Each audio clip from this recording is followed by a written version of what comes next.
Shalom, shalom, shalom, shalom.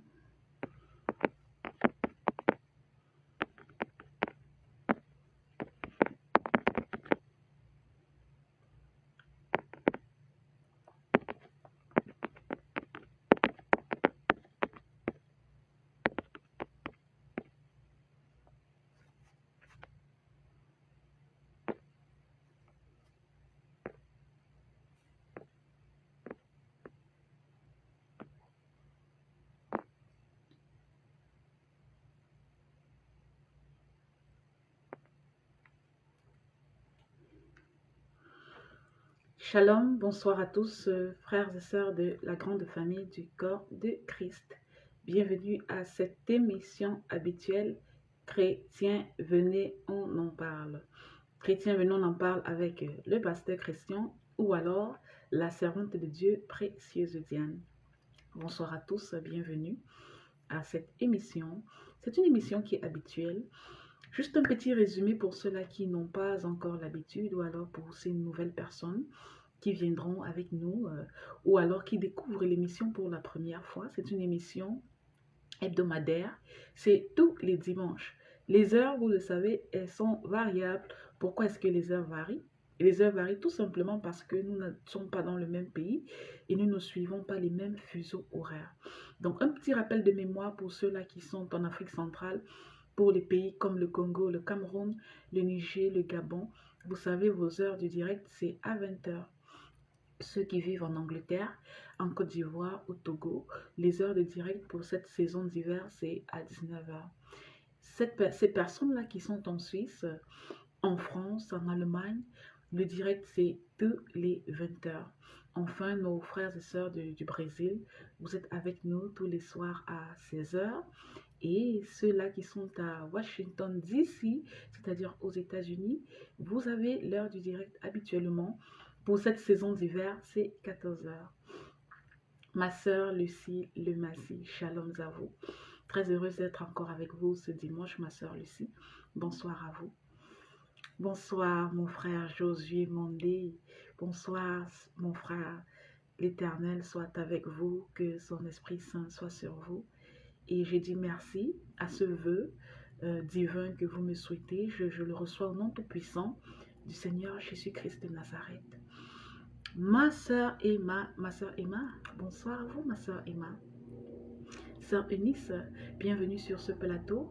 J'espère par la grâce de l'Éternel qu'un jour, ma sœur Eunice, nous aurons l'occasion de présenter cette émission ensemble. Et je sais que vous avez beaucoup à apporter au corps de Christ. La sœur Eunice est une servante de Dieu. Et lorsqu'elle sera prête, lorsqu'elle aura la conviction du cœur, elle sera avec moi sur ce plateau. Comme je vous ai dit, nous allons de temps en temps inviter des personnes qui vont venir partager selon les thèmes du jour. Ma sœur Eunice, en attendant que vous soyez des nôtres, je vous souhaite déjà le bonsoir et bon dimanche à vous. Donc, comme je le disais tantôt, cette émission, elle est habituelle, hebdomadaire. N'oubliez pas de vous abonner. Parce que quand vous vous abonnez à la chaîne, c'est une façon pour vous de pouvoir recevoir facilement ce qu'on appelle les notifications. Donc, les notifications, vous les recevrez si vous êtes abonné à la chaîne, mais si vous n'êtes pas abonné à cette chaîne, vous ne recevrez pas les notifications. Donc, frères et sœurs en Christ, j'invite tout le monde à s'abonner pour ceux-là qui ne sont pas encore abonnés, pour ceux-là qui peut-être peuvent avoir de temps en temps des problèmes de manipulation de cette plateforme Facebook. Moi aussi, je ne suis vraiment pas spécial, je ne suis pas expert. Je fais juste de mon mieux et chaque jour, ils changent des choses. Ils mettent en amélioration, ils updatent certaines descriptions, donc c'est pas toujours facile.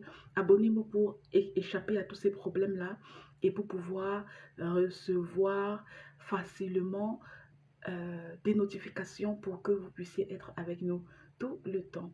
Donc, si vous voulez partager cette émission à vos proches, faites-le aussi. Ceux-là qui ont bien envie de vouloir de temps en temps partager ce direct, partager. Ceux-là qui voudraient que leur frère ou leur soeur puisse être avec nous. Et n'oubliez pas, les thèmes de ces émissions sont variables. Nous ne savons pas ce que nous allons aborder pour les séances temps parce que les thèmes dépendent de vos questions. À chaque fois que vous avez des questions, vous les posez et quand vous posez vos questions, ce sont ces questions interactives qui orientent les thèmes de discussion, les thèmes d'échange pour ces enseignements de life. Donc frères et sœurs, ne vous sentez pas, si vous avez des problèmes personnels, des situations personnelles que vous traversez à la maison, avec les conjoints, avec les enfants, avec les collègues, avec la communauté dans laquelle vous vivez, vous pouvez poser des questions, ouvrir votre cœur. Et n'oubliez pas, lorsque vous envoyez des requêtes, vous devez signaler, si vous voulez passer en anonyme, signalez-nous pour que nous puissions pas mentionner votre nom le jour où nous traitons de votre cas.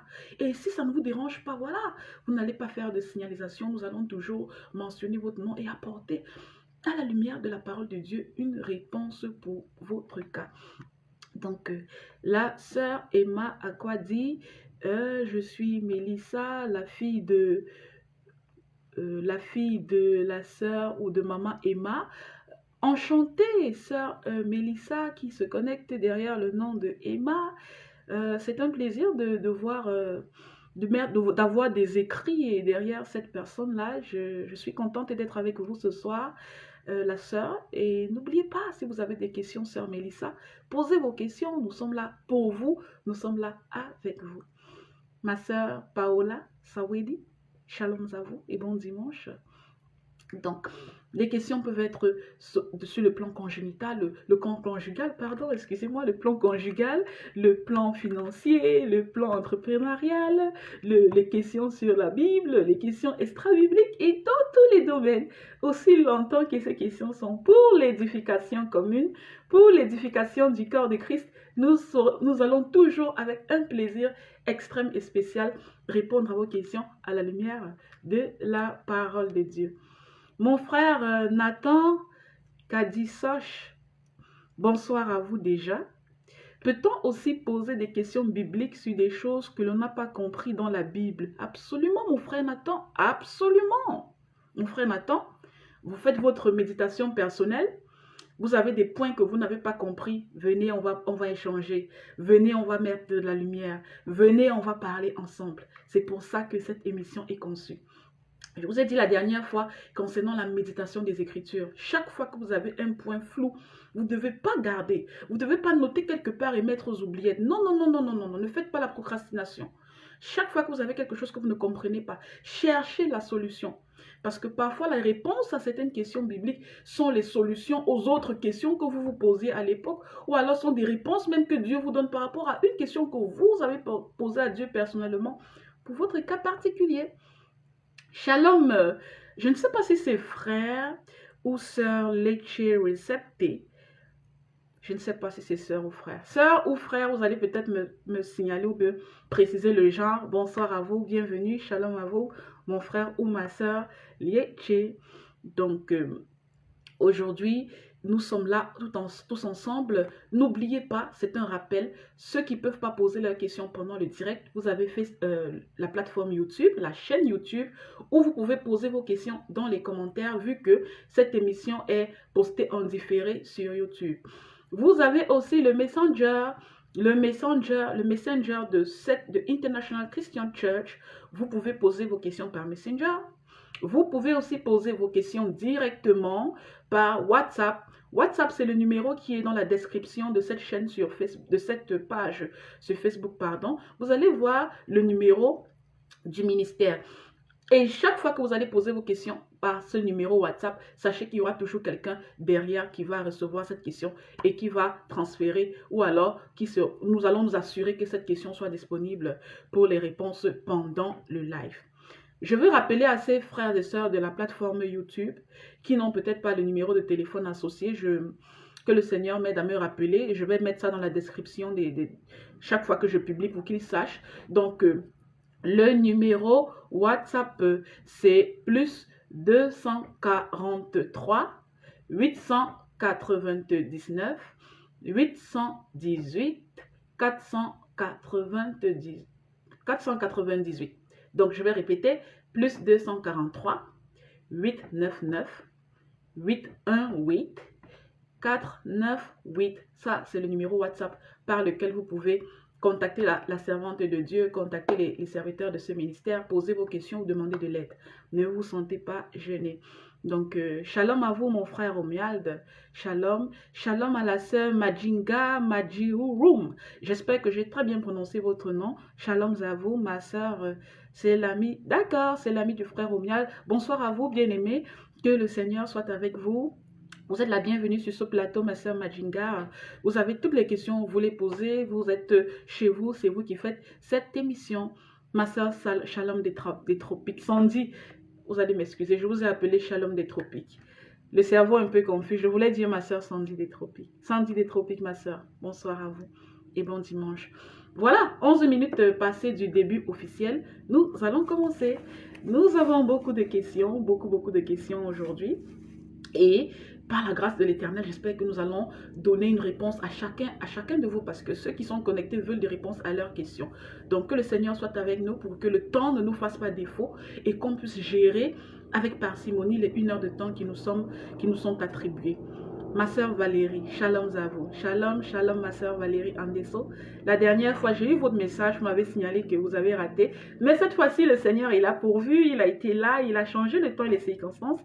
Et vous êtes avec nous. Que toute la gloire revienne à notre Seigneur Jésus-Christ. Donc, vous avez les questions. Nous avons la sœur Paola qui a posé une question au cours du live passé. Et nous avons ensuite nous avons la sœur Julka Camilla qui a aussi posé une question le live passé. Nous avons ensuite le frère Pierre Atangana qui a posé une question aussi au cours du live passé. Ensuite, nous avons pour cette journée la sœur Mimi. La sœur Mimi a posé une question à travers WhatsApp, c'est-à-dire elle a utilisé le numéro que je vous ai signalé là et puis elle a posé sa question. Nous avons ensuite aussi la sœur Sephora qui nous a posé une question à travers les commentaires YouTube. Disons plutôt 2 questions à travers les commentaires YouTube. Frère Romuald, s'il vous plaît. Je pense qu'il y a une sœur qui a posé une question tout à l'heure. Je n'ai pas eu le temps de... C'est la sœur... pour être sûr que j'ai cette question et que je ne l'oublie pas. Et vous allez m'aider à enregistrer la question de cette sœur, mon frère Romuald, s'il vous plaît. C'est la sœur... j'ai pas eu cette question. C'est une sœur qui parlait de dons spirituels. Comment découvrir un don spirituel? C'est la sœur Paola Sawedi. Comment découvrir un don spirituel? Mon frère Romuald, s'il vous plaît, enregistrez cette question. Nous avons aussi une question là. Le frère Nathan Kadishso, il pose une question, il dit... Le frère Kadishso pose une question qui je commence déjà à rire et à sourire. Dans le frère Nathan se réfère au livre de Jean, le chapitre 8, versets 4 à 6. La question du frère, c'est pourquoi n'ont-ils amené que la femme qui avait péché à Jésus et non l'homme avec qui elle péchait? Donc, le frère pose une très belle question. Il a lu sa parole. Il a vu qu'il y a une femme qui avait été traitée et accusée d'adultère et qui était prête à être lapidée par la communauté juive. Elle avait été présentée, amenée à Jésus. Et le frère Nathan veut savoir pourquoi ce n'était que la femme qui avait été amenée à Jésus alors qu'elle faisait cet acte d'adultère avec un homme. Où était l'homme? Pourquoi l'homme n'avait pas été amené à Jésus? Merci pour la question, mon frère Nathan. S'il vous plaît, frère Romuald, enregistrez la question. Et nous allons aller dans la suite.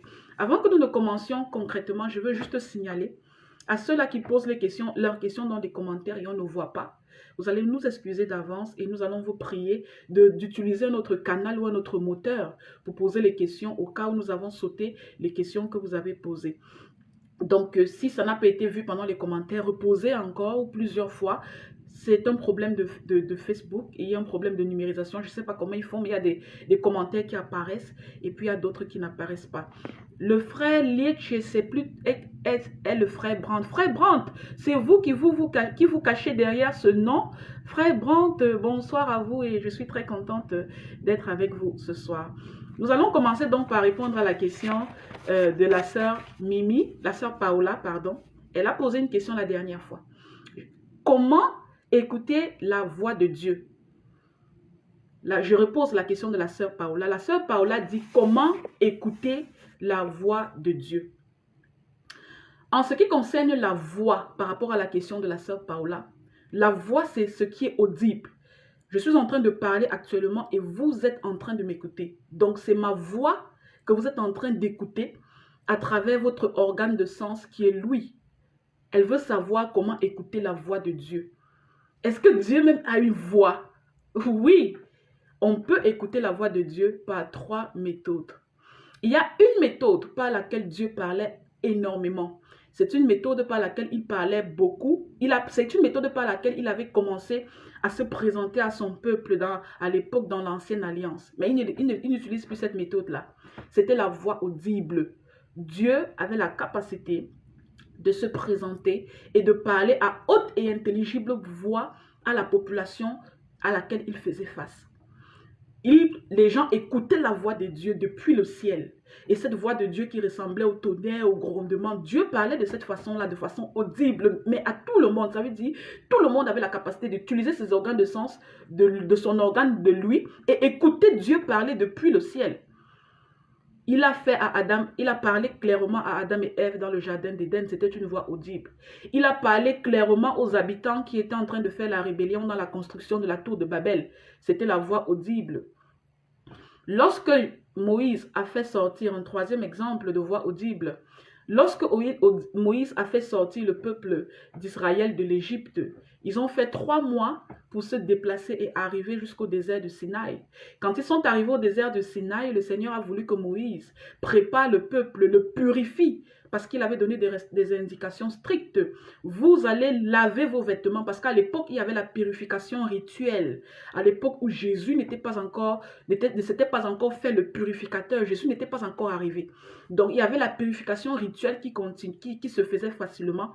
Dieu a dit à Moïse, il a convoqué Moïse sur la montagne du Sinaï, quand ils sont arrivés au 3e mois après le départ de l'Égypte. Dieu a dit, va sanctifier ce peuple-là. Demande-leur qu'ils lavent leurs vêtements. C'est une façon de dire de se purifier de façon rituelle, qu'ils purifient leurs vêtements et qu'aucun de ces hommes ne touche une femme parce que je vais me présenter devant vous et je parlerai à ce peuple-là. Donc Moïse, quand il descend du mont Sinaï, il signale au peuple que le Seigneur va les visiter. Ils doivent tous se purifier, se sanctifier. Et même la montagne sera sanctifiée et pure au point où si un être humain ou un animal touche cette montagne, il sera frappé de mort.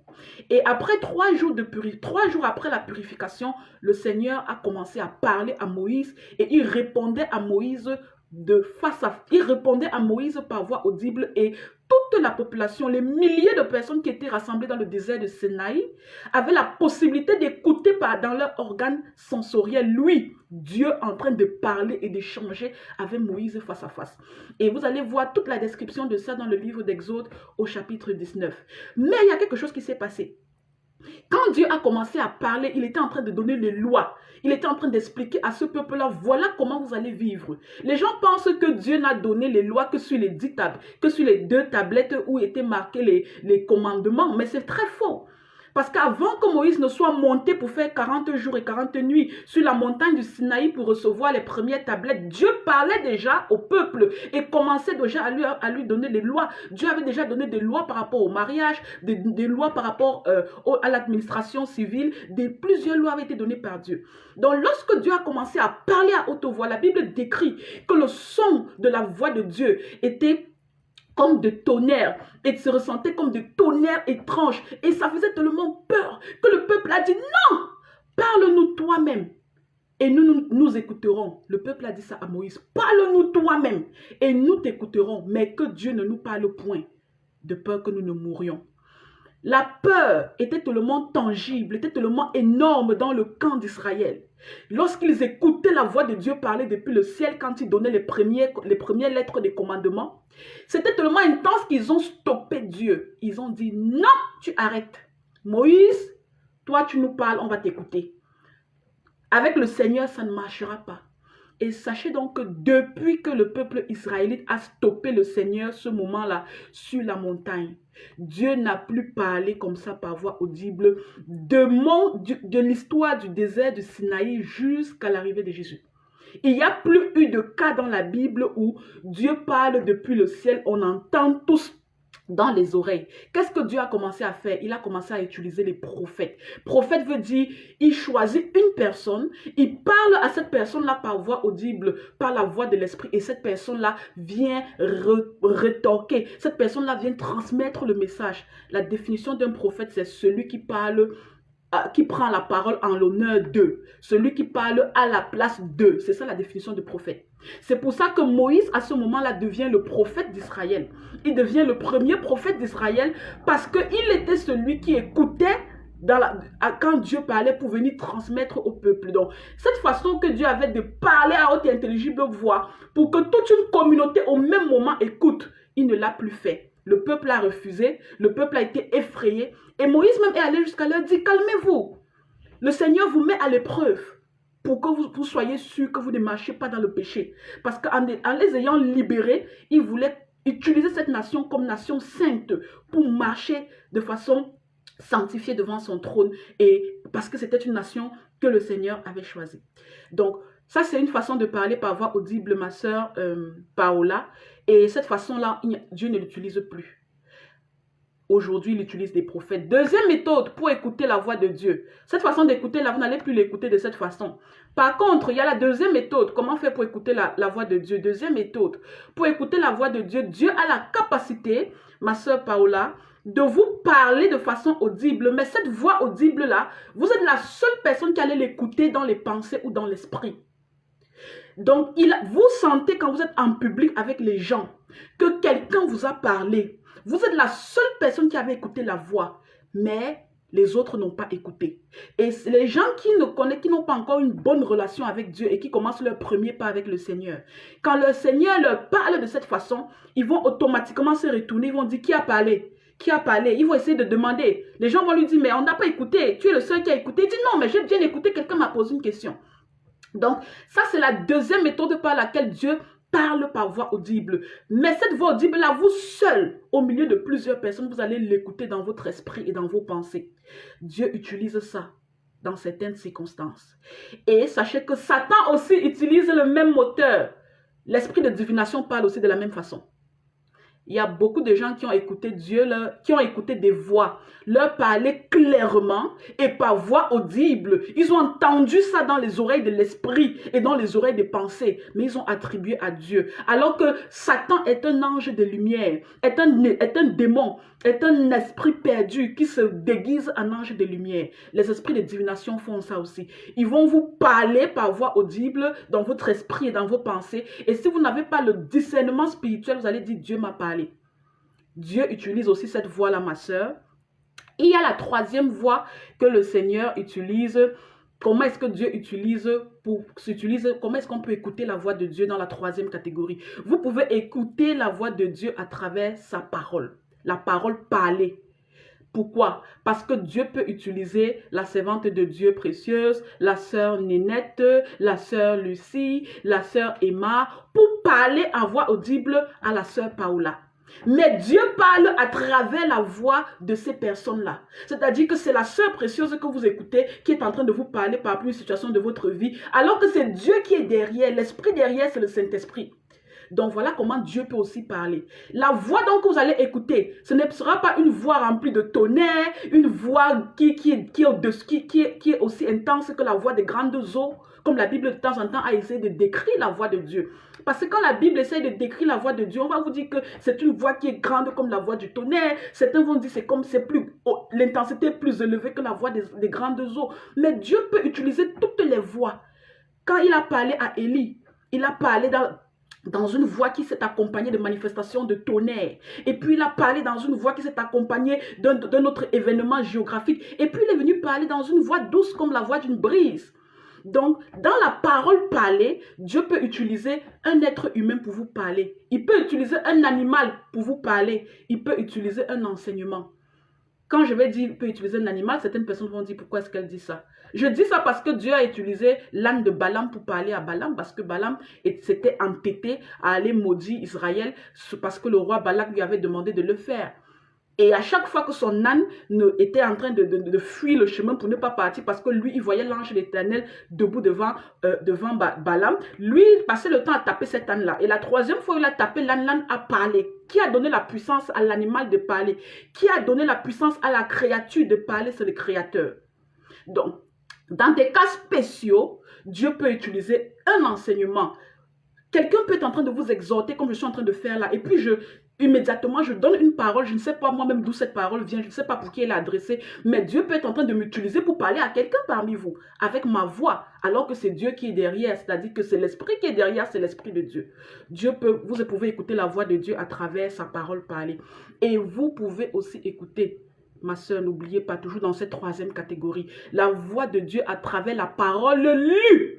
La parole de Dieu a une puissance tellement forte que même en lisant les Écritures, Dieu peut vous parler. Il y a des jours où moi j'avais des questions intenses que j'ai posées au Seigneur, je n'ai pas eu de réponse. Et lorsque j'ai ouvert ma Bible pour mon étude biblique de la journée habituelle, aussitôt que j'ai mis les yeux sur un verset biblique, Dieu m'a parlé à travers ce verset-là. Il m'a fait voir ce verset biblique-là d'une façon différente que, alors que je lis le même verset tous les jours, je n'ai jamais vu ça sous cet angle-là. Mais il me fait voir ça différemment, il m'interpelle, il connecte la situation que je traverse à ce verset biblique-là. C'est Dieu qui est en train de te parler, mais te parler dans la parole lue. Dieu peut parler de cette façon-là. Et enfin, Dieu peut parler par un prophète. Donc, un prophète appelé de Dieu peut vous transmettre un message par la voix de prophète. Mais derrière cette voix de prophète, c'est la voix de l'Éternel qui se manifeste et qui se reflète. Donc, en résumé, ma soeur Paola, comment est-ce qu'on peut écouter de la voix de Dieu? On peut écouter de la voix de Dieu par 3 moteurs. Le premier moteur, vous pouvez l'écouter par voix audible au milieu de plusieurs personnes qui écoutent la voix de Dieu au même moment. Mais c'est rare. Dieu ne se comporte plus de la sorte depuis que les êtres humains lui avaient dit « Attends, non, on ne veut pas ça. » Et deuxièmement, Dieu peut parler facilement à travers votre esprit et vos pensées. Donc, il a cette capacité-là, lui, le Créateur, de vous donner un message dans l'esprit et vous suivez cette voix audible, cette recommandation audible dans votre esprit. Les autres n'écoutent pas, vous avez écouté, Dieu vous a parlé. Vous pouvez écouter sa voix de cette façon. Et enfin, troisièmement, vous pouvez écouter sa voix à travers des intermédiaires. Les intermédiaires peuvent être la parole que vous lisez dans la Bible, la parole que vous écoutez à travers les exhortations, les enseignements, les prédications, les pasteurs que vous suivez, ou alors même à travers d'autres moteurs. Tout dépend de Dieu, il est souverain. Il peut se manifester et manifester l'expression de sa voix dans tous les moteurs selon son bien vouloir. J'espère que j'ai répondu à votre question, ma soeur. Et avant de clôturer ça, je veux dire, il y a une erreur que les chrétiens font beaucoup dans le corps de Christ. Certaines personnes imposent Dieu de leur parler par une certaine façon. J'ai eu à faire des culs d'âme avec des frères, avec une soeur qui m'a dit: ma soeur précieuse Diane, je n'aime pas quand le Seigneur me parle. Je veux que le Seigneur me parle par voix audible. Tu peux pas imposer à Dieu comment est-ce qu'il va se manifester avec toi. Le fait même qu'il te parle déjà, c'est une grâce, ma soeur. Parce qu'il y a des gens qui vont passer toute leur vie chrétienne, le Seigneur ne leur parlera jamais par un certain moteur. On ne peut pas prendre ce que Dieu nous donne comme un acquis au point où on commence à dire « Non, Dieu, si tu ne me parles pas par telle voix, je n'écoute pas. » Et c'est là où beaucoup de personnes font des erreurs dans leur vie. Certaines personnes prennent des décisions très mauvaises pour leur destinée parce qu'ils ont imposé la façon avec laquelle Dieu devait leur parler. Et eux, ils se sont prédestinés à écouter Dieu uniquement par un canal. J'ai dit à un frère, lis ta Bible, le Seigneur va te répondre à ta question, va répondre à ta question par ta Bible. Le frère dit, je ne veux pas. Je veux seulement que Dieu me parle par un pasteur. Tu imposes à Dieu le moteur, le canal par lequel il va te parler, tu seras surpris. Parce que quand toi tu l'attends pour qu'il te parle par quelqu'un, lui il a préparé ta réponse dans ta Bible, il suffit juste que tu ouvres pour avoir la réponse à l'intérieur. Donc n'imposons pas à Dieu le moteur, le temps. Comment et le quand Dieu va nous parler, il fait ce qu'il veut. Par contre, ce que nous chrétiens nous devons faire, c'est faire l'effort d'être des bons disciples de l'Éternel, de garder la foi, de garder les commandements de Dieu, et Dieu va pouvoir nous utiliser selon les désirs de notre cœur. Mais ce n'est pas la force, ce n'est pas l'obligation. Quand ça commence déjà à avoir l'orgueil à l'intérieur, ça veut dire que Satan vous inspire et vous ne pouvez pas commander Dieu. Donc, j'espère que j'ai répondu à la question de la sœur. Nous avons, deuxième question, la sœur Julka Camilla. Elle a posé une question durant le direct passé. S'il vous plaît, frères et sœurs, je vais lire cette question-là. Ce n'est pas une question, disons que c'est une question, mais c'est une question qui est dans une préoccupation globale. La sœur Julka Camilla, voici ce qu'elle dit dans son direct. La sœur dit, avant de lire la question de la sœur Lucie pose une question. Sœur Julka Camilla, bienvenue à vous. Vous êtes là et justement, je parlais de vous. Je viens de voir votre message de salutation. Shalom à vous, ma sœur Julka. Nous sommes sur votre cas. Vous êtes bien arrivés, donc on va commencer avec vous. La sœur Lucie pose une question. S'il vous plaît, mon frère Romuald, faites-moi la faveur, s'il vous plaît, de copier la question de la sœur Lucie. Elle dit, en lisant la Bible, l'enfer n'existe pas encore. Pourquoi sur YouTube, il y a beaucoup de vidéos sur Jésus qui fait visiter l'enfer aux gens? Très belle question. S'il vous plaît, mon frère Romuald, aidez-nous à copier la question. Donc, sœur Julka, je suis à vous. Voici ce que la sœur Julka nous dit. Quelle posture devrions-nous avoir face aux parents toxiques? Je répète. Quelle posture devrions-nous avoir face aux parents toxiques? Elle dit dans les détails, mes parents n'ont presque rien fait. Vos parents, bon, je vais personnaliser ça pour vous, ma soeur. Mes parents n'ont presque rien fait pour moi et malgré cela, je prends soin d'eux et je ne leur en veux pas. Ils me cherchent uniquement quand ils sont dans le besoin. Cas de maladie, cas de besoins financiers, besoins alimentaires. Ils me bénissent quand je leur donne de l'argent et quand je dis je n'en ai pas, ils me maudissent. C'est-à-dire, en résumé, la relation avec mes parents se résume à l'apport financier. Du reste, rien du tout, mépris, rejet. Que faire, servante de Dieu? Je répète la question de la sœur Julka, de notre sœur bien-aimée. Quelle posture devrions-nous avoir face aux parents toxiques? Ils n'ont presque rien fait pour moi.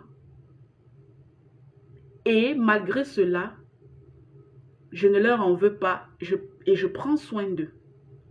Ils me cherchent uniquement quand ils sont dans le besoin. Maladie, besoins financiers, besoins alimentaires. Ils me bénissent quand je leur donne de l'argent. Et quand je n'en ai pas, quand je dis je n'en ai pas, ils me maudissent. La relation entre nous se résume juste à l'apport financier. Du reste, rien. C'est tout le temps mépris, rejet. Que faire, servante de Dieu? Merci, ma sœur Julka, pour votre préoccupation. À la lumière de la parole de Dieu, nous allons aborder votre cas. Mon frère Nathan vient de poser encore une question. En quoi la croyance en Jésus-Christ par le peuple juif pose-t-elle un problème aux pharisiens qui craignaient que les Romains envahissent leur ville et leur nation? Merci pour la question, frère Nathan. S'il vous plaît, mon frère Romuald dans la logistique, notez la question, enregistrez la question et puis nous allons répondre si le Seigneur nous fait grâce avec le temps. Donc, revenons donc à la sœur Julka. Ma sœur Julka, vous avez des parents qui ne sont pas... Le cas de vos parents, ce n'est pas un cas étrange. Pourquoi? Parce que beaucoup de parents aujourd'hui sont comme ça.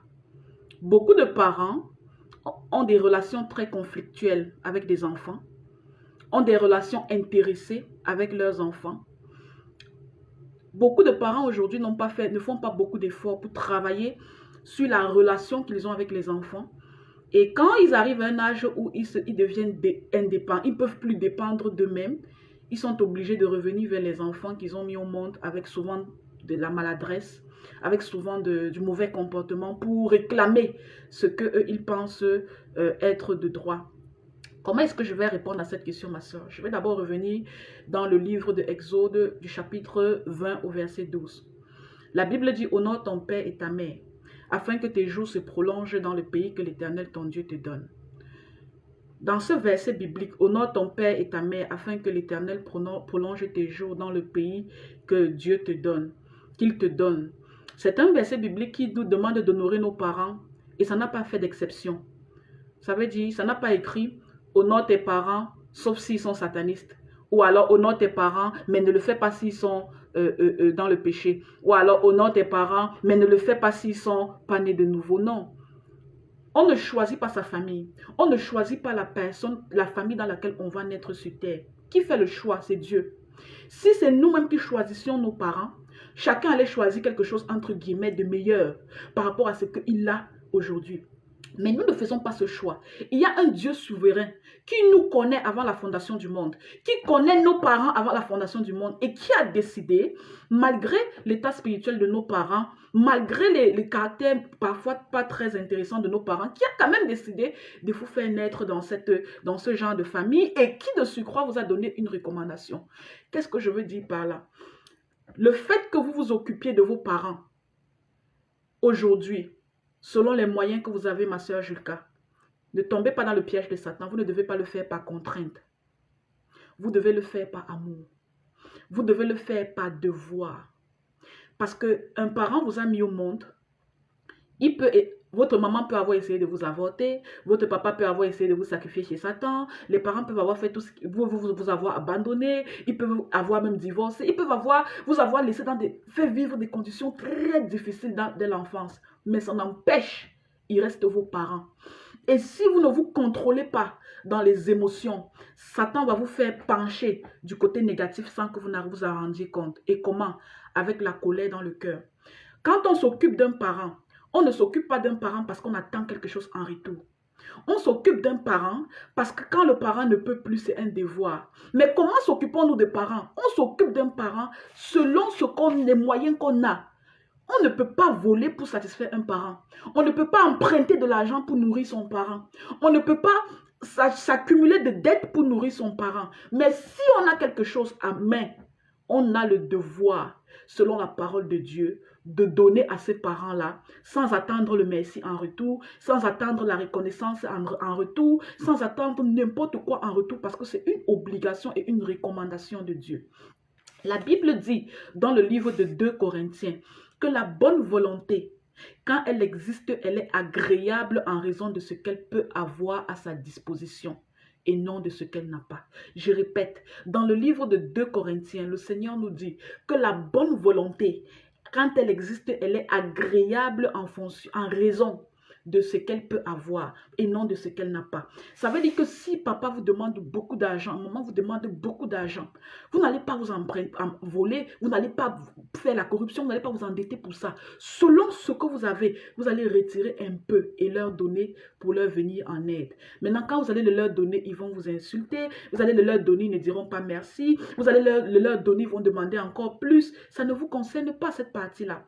Et sachez que s'ils vous maudissent, la malédiction sans cause n'a point d'effet. Donc vous n'avez pas de problème à vous soucier pour ça. Si aujourd'hui maman vient dire, donne-moi de l'argent pour voyager ou bien pour faire tel, et vous dites je n'ai pas, elle dit je te maudis, je t'ai accouché, tu dis tu n'as pas, alors que peut-être tu es en train de mentir, tu caches. Vous n'avez pas à vous inquiéter. Parce que Dieu qui est témoin de toutes choses, voit qu'effectivement vous ne le donnez pas parce que vous n'avez pas. Donc toute malédiction qu'elle va déposer sur vous, c'est sans effet, c'est nul.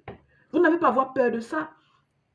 Et là, ce que je voudrais vous exhorter à faire, ma soeur Julka, ne tombez pas dans le piège de Satan. Si aujourd'hui vous donnez de l'argent ou vous aidez vos parents, alors que dans le cœur, vous n'aimez pas le geste que vous faites, le geste que vous faites ne vous reviendra d'aucune bénédiction. Vous êtes en train de perdre votre temps. Quand la Bible dit aimez aimez vos ennemis et faites du bien à ceux qui vous haïssent. Est-ce que vous avez compris la profondeur du verset « Faites du bien à ceux qui vous haïssent » Ça veut dire que tes parents peuvent ne pas t'aimer. Tu peux ne pas être l'enfant chouchou. Tu peux ne pas être la favorite de la famille. Mais tu n'as pas besoin de tout ça. Tu as besoin de faire ta part en tant qu'enfant de Dieu et de fermer les yeux sur tout le reste. Il y a des sans-abri, des pauvres, des gens qui sont dans des orphelinats que vous allez aider, après ils vous insultent. Est-ce que c'est parce qu'ils vous ont insulté que vous allez dire je ne vais plus jamais aider les orphelins?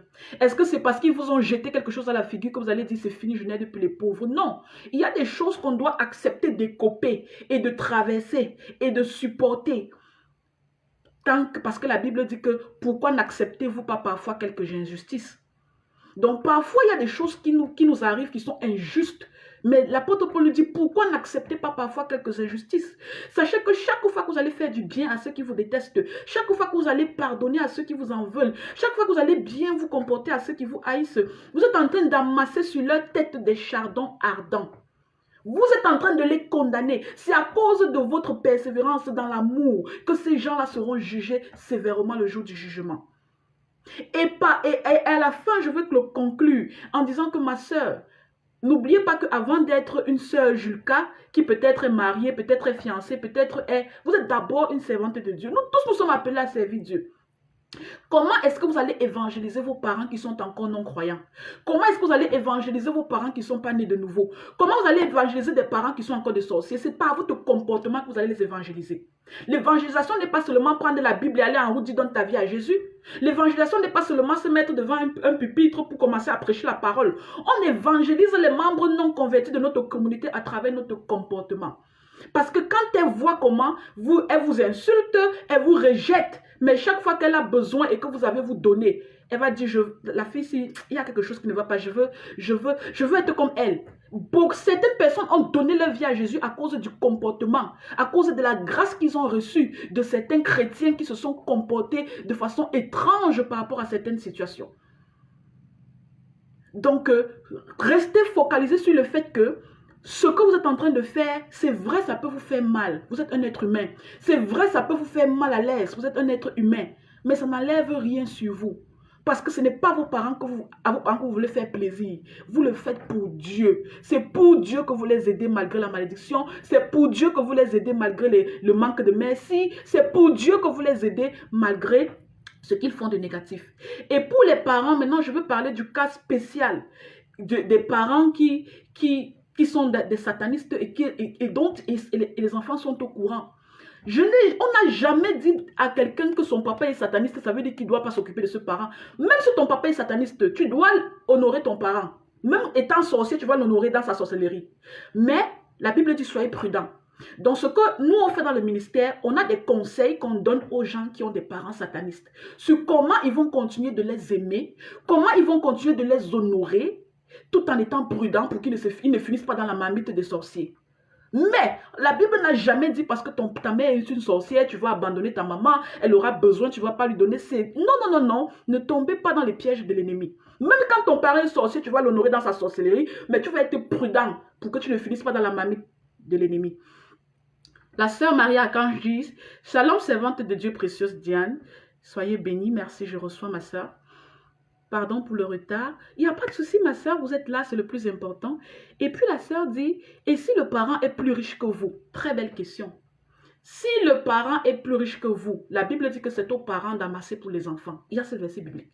C'est aux parents d'amasser pour les enfants. Si votre parent est plus riche que vous, comment le parent riche va se comporter? Est-ce que les parents riches viennent encore vous demander de l'argent et faire ci ou ça? Non. Voilà comment on se comporte avec un parent riche. Votre parent riche vous appelle.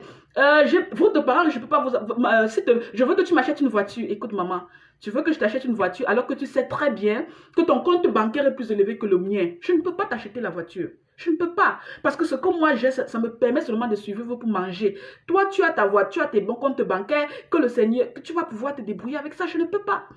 Et je viens de préciser, vous êtes venu en retard, ma soeur Marie Archange. J'ai écrit là que la bonne volonté, c'est en fonction de ce que tu as. Ce n'est pas en fonction de ce que tu n'as pas. Donc, un parent riche vous demande des choses qui sont au-delà de vos moyens, vous ne donnez pas parce que vous n'avez pas. Et Dieu ne va pas vous créer des soucis. Maintenant, comment honorer un parent qui est riche? Même si mon parent est riche et que je vais rendre visite à mon parent, est-ce que c'est parce que mon parent est riche qu'en allant rendre visite à mon parent, je ne vais pas faire une bonne marmite de nourriture, je ne vais pas payer une bonne palette de jus que cette personne aime pour lui donner parce que la personne est riche? Faisons tout sur la balance. En fonction de ce que j'ai, j'honore mon père et j'honore ma mère malgré leurs conditions sociales. Riches ou pauvres, ils ont le droit de recevoir de moi de l'attention. Maintenant, l'attention que mes parents exigent de moi dépend de la condition de mes parents. Si mes parents sont pauvres, ils vont exiger beaucoup.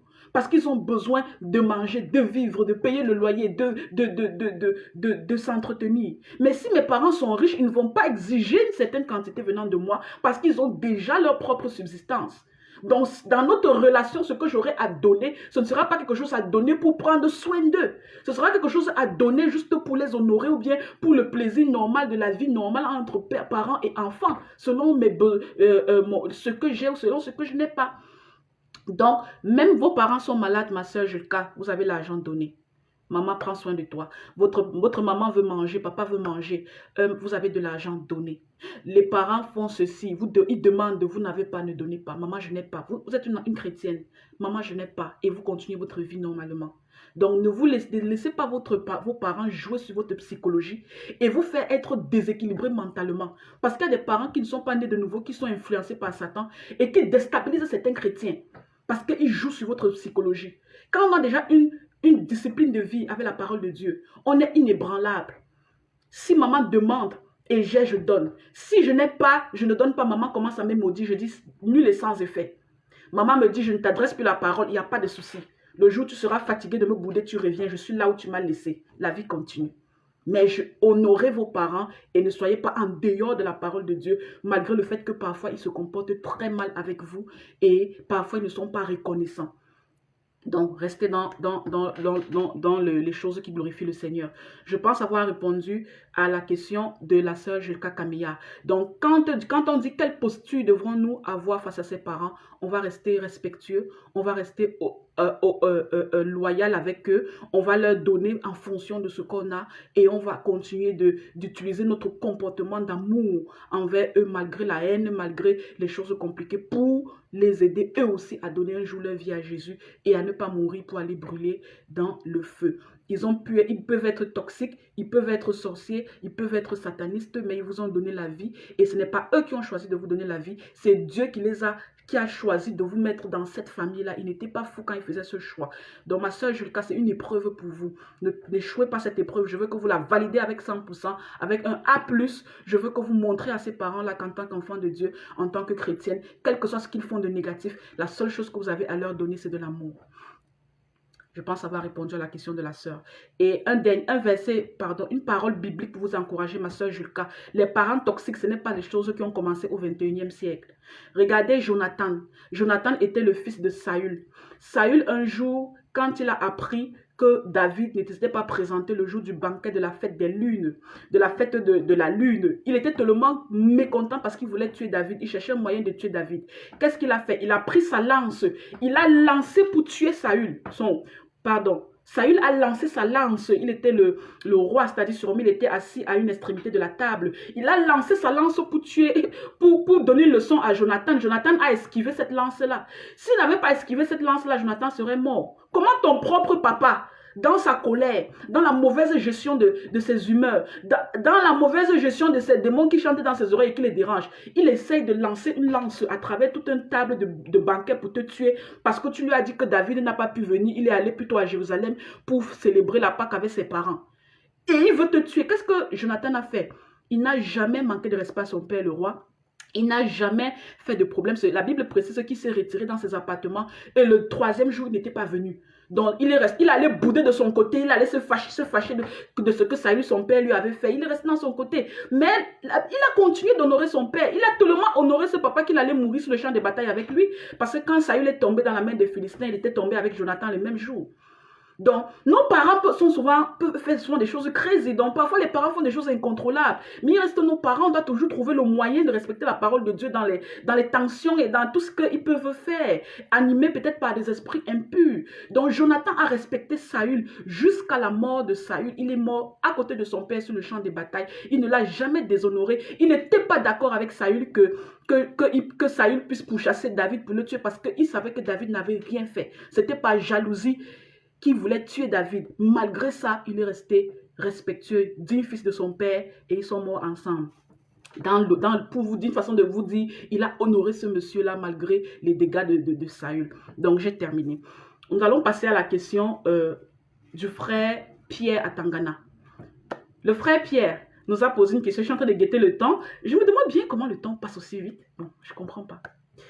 Le frère Pierre à Tangana nous a posé une question pendant le direct passé. Il dit, mon garçon a 8 ans aujourd'hui et il a l'esprit de vol depuis l'âge de 2 ans. Que faire? Je répète, le frère Atangana nous a posé une question pendant le direct passé. Frère Atangana Pierre, mon garçon a 8 ans aujourd'hui et il a l'esprit de vol depuis l'âge de 2 ans. Que faire? Avant de répondre à la question de notre bien-aimé Pierre Atangana, mon bien-aimé Pierre Atangana, je voudrais vous faire un petit rappel mémoire avant de répondre à votre question. Les enfants qui volent, qui commencent à voler, généralement à partir de 12 ans, 13 ans, 14 ans, 15 ans, la plupart du temps, 90% des cas, ce sera parce que c'est à cause de manquements dans l'éducation, mauvaise éducation. Ces enfants-là qui n'ont pas été très bien éduqués, les parents étaient laxistes, ils ont fréquenté des mauvaises écoles où ils ont appris de mauvaises choses, ils ont de mauvais entourages, les voisins au quartier, et quand l'âge de conscience commence à approcher, ils ont appris ces mauvais comportements à la maison ou hors de la maison et ils commencent à manifester. Généralement, c'est un problème dans l'éducation. Mais quand un enfant commence à mal se comporter et à voler à l'âge de 2 ans, ça veut dire que ce n'est pas à cause de l'éducation. Donc, je veux d'abord vous dire, mon frère Pierre, vous n'êtes pas le problème. Maman à Tangana n'est pas le problème. Vous, papa à Tangana, vous n'êtes pas le problème. Pourquoi? Parce que c'est impossible qu'à l'âge de 2 ans, un enfant ait vu des choses et qu'il ait déjà la conscience et la quintessence pour pouvoir reproduire dans le négatif ce qu'il voit faire dans le négatif. Donc là, déjà, ce n'est pas vous le problème. À 2 ans, un enfant qui vole est possédé. C'est un esprit qui l'oriente et qui le pousse à voler alors qu'à l'âge de 2 ans, il ne comprend pas encore le vrai du faux. Il ne connaît pas encore le blanc du noir. Ce qu'il fait, c'est quelque chose qui connaît la différence entre le péché et la sanctification, entre le vrai du faux. Ce quelque chose-là qui connaît ça, le pousse à le faire pour l'orienter déjà quelque part. Cet enfant est possédé. Maintenant, deuxième volet, mon frère Pierre Atangana. Comment un enfant de 2 ans a fait pour être possédé? Pour qu'un esprit impur le pousse à voler et qu'il commence à voler alors qu'il est encore à la mamelle. Et aujourd'hui, il a 8 ans, il continue ce qu'il a commencé depuis longtemps. Qu'est-ce qui s'est passé? Quelle est la porte ouverte? Quel est le lien? Il y a 3 possibilités. Il y a 3 possibilités. Premièrement, cet enfant qui est trop jeune, qui ne connaît pas encore le bien du mal, il a pris ça, l'esprit impur qu'il a possédé a trouvé une porte ouverte. Il y a une alliance qui s'est créée. Qui a donné le droit légal pour cette alliance-là? Premièrement, c'est quelqu'un qui est dans la famille de cet enfant, qui partage le même sang que cet enfant. C'est cette personne-là qui, par cette alliance-là, l'esprit impur a trouvé le droit légal pour posséder un enfant aussi jeune.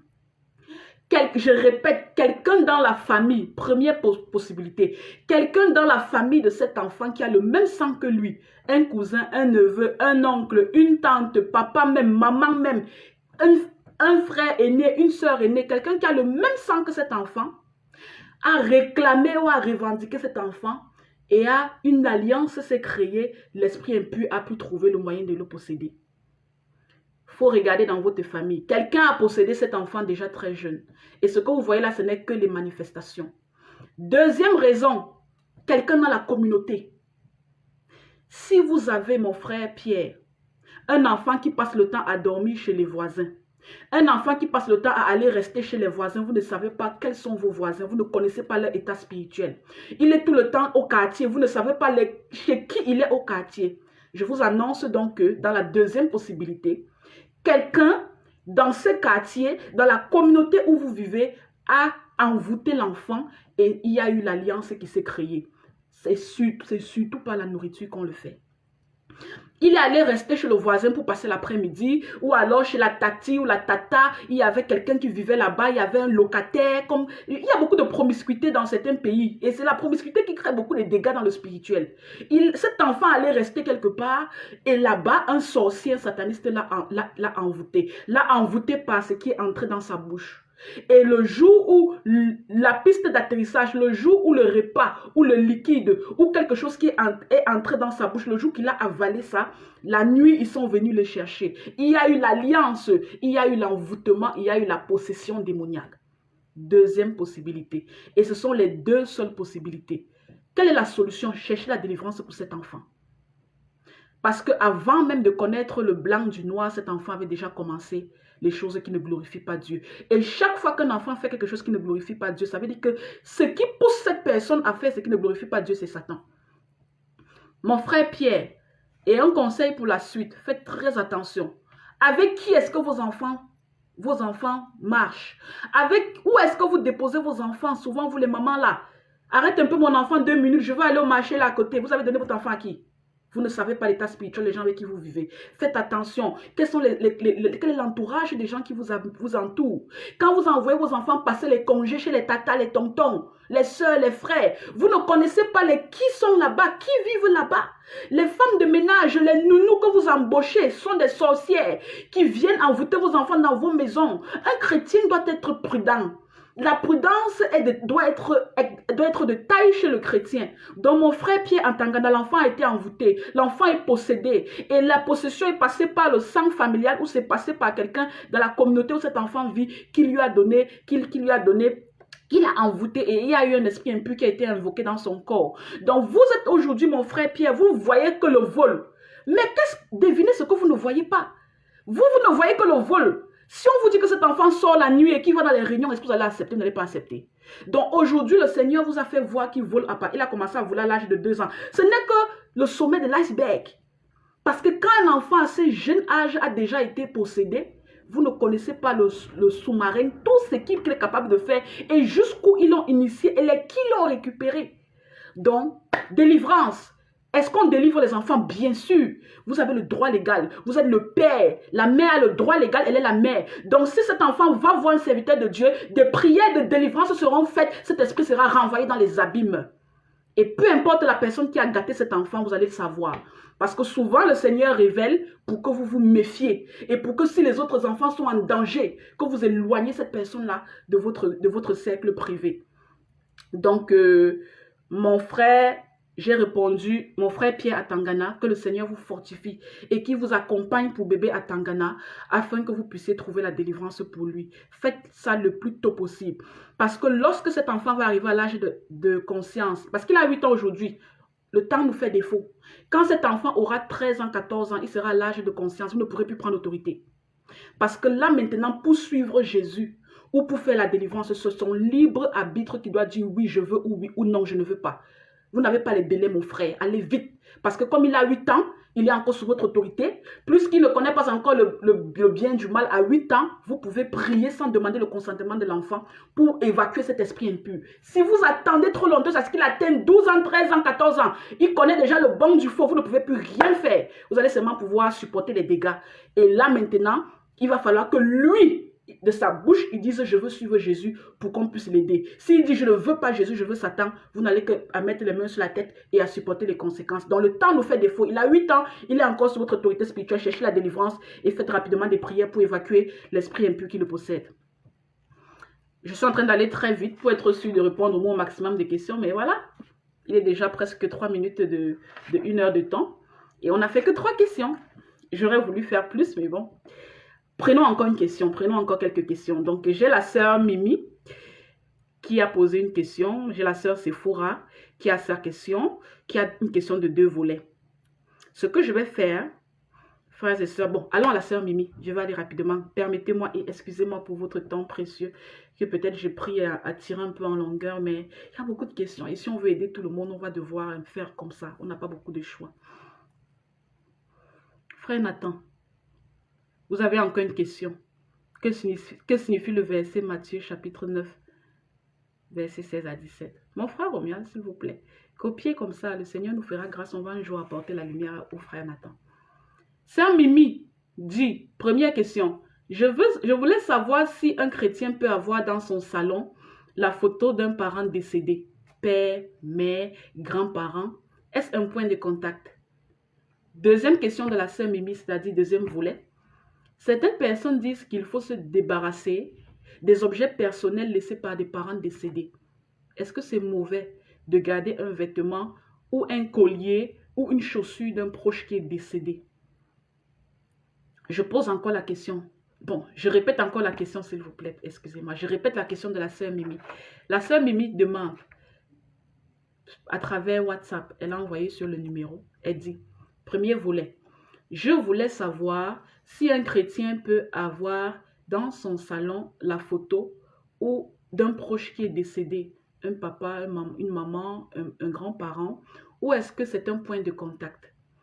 Et question deuxième volet, certaines personnes disent qu'il faut se débarrasser des objets personnels laissés par un parent décédé. Est-ce que c'est mauvais de garder un vêtement ou une chaussure ou un collier d'une proche personne décédée? Je vais répondre à cette question qui sera la dernière question pour la journée d'aujourd'hui et puis on va se fortifier un peu avant de se séparer. Les autres questions qui ont été posées, c'est-à-dire les 2 questions de la sœur Sephora sur YouTube et toutes les autres questions qui ont été posées, ne vous inquiétez pas, on répond par ordre d'arrivée et nous allons par la grâce de Dieu répondre à ces questions dans un futur proche ou alors lointain pour d'autres personnes. À la sœur Mimi, je vais répondre à votre question. Est-ce qu'un chrétien peut avoir dans son salon la photo d'un parent ou d'un proche décédé? Quelle est l'intention de ce pourquoi vous avez la photo d'un parent ou d'un proche décédé dans ce salon? Si vous connaissez l'intention, vous avez la réponse. Je vais donc donner des intentions, des raisons générales que nous avons dans cette société. Et avec ces raisons générales-là, vous pourrez facilement savoir où est-ce que vous vous retrouvez. Et à chaque raison, je vais vous dire si c'est bon ou si c'est pas. Ou si c'est pas bon. Il y a des personnes qui ont perdu des proches parents. Avant même que ce proche parent décède, la photo était déjà au salon.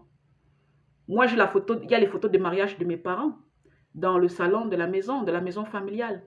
J'ai déjà perdu mon papa. Cette photo de mariage est toujours là. Elle est toujours accrochée là. Il y a des gens qui ont mis des photos dans les chambres, dans les salons comme objet décoratif et qui sont décédés. C'est-à-dire l'intention, c'était quoi? La personne qui mettait la photo, c'était pourquoi? C'était juste comme un objet, un bon souvenir. Bon souvenir pour accrocher ça là et regarder de temps en temps, me rappeler du bon temps.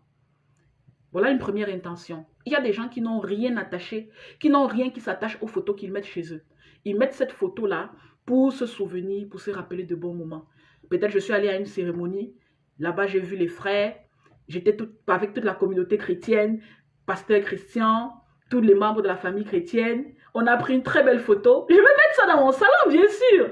Parce que je veux me réveiller tous les jours et dire, oh là là Seigneur, je me souviens de ce bon moment. Aide-nous à avoir encore d'autres moments magnifiques, importants, puissants comme ça dans le ministère pour qu'on se retrouve ensemble pour partager la chaleur. Pourquoi est-ce qu'il n'y a pas ça dans la Bible? Parce qu'à l'époque de la Bible, il n'y avait pas les appareils photo. La Bible ne répond pas forcément à toutes les questions dans le 1 plus 1 égale à 2, mais ça nous donne des canevas. Il n'y a pas dans la Bible parce qu'à cette époque, il n'y avait pas les appareils photo. À cette époque, il n'y avait pas des caméras. À cette époque, il n'y avait pas de portraits. Donc maintenant, aujourd'hui, quand on a la possibilité de se souvenir de bons moments avec certaines personnes qu'on aime ou qu'on a aimées et qu'on a mis une photo en passant sur un téléphone, fond d'écran ou alors dans la cuisine, on a affiché ci ou ça. Il n'y a pas de souci pour ça. Deuxièmement, il y a des gens qui ont des personnes décédées. Quand ils mettent les photos de ces personnes-là sur le mur, c'est pour pouvoir garder un lien et un contact avec cette personne. Et vous allez les observer dans leur comportement. Chaque jour, ils parlent à cette personne décédée devant la photo. Chaque jour, ils voient cette photo, ils parlent à cette personne. Il fait ce qu'on appelle le culte de mort. Ça veut dire qu'il n'a pas fait la bonne gestion du deuil. Il n'a pas fait la bonne séparation. Il n'a pas géré l'acceptation du deuil. Et cette personne, consciemment, demande à mettre cette photo-là chez lui, où il le fait, et il prie sur la photo. Il parle à la personne à travers la photo. Il décore cette photo, il met des objets symboliques et à la fin, il se trouve en train d'avoir déjà élevé un autel.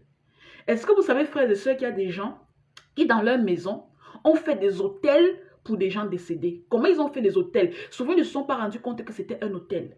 Ils ont mis la photo de cette personne décédée. Comme ils n'ont pas su gérer le deuil et le détachement, ils sont déjà venus mettre les bougies à côté de la photo. Demain, on est venu ajouter les choses qu'on a mis. Et après, on a commencé à dire aux enfants de la maison que personne ne passe dans le périmètre-ci. Si quelqu'un passe dans le périmètre-ci, après, on est venu mettre un tapis en dessous. Après, on est venu mettre des fleurs par-ci.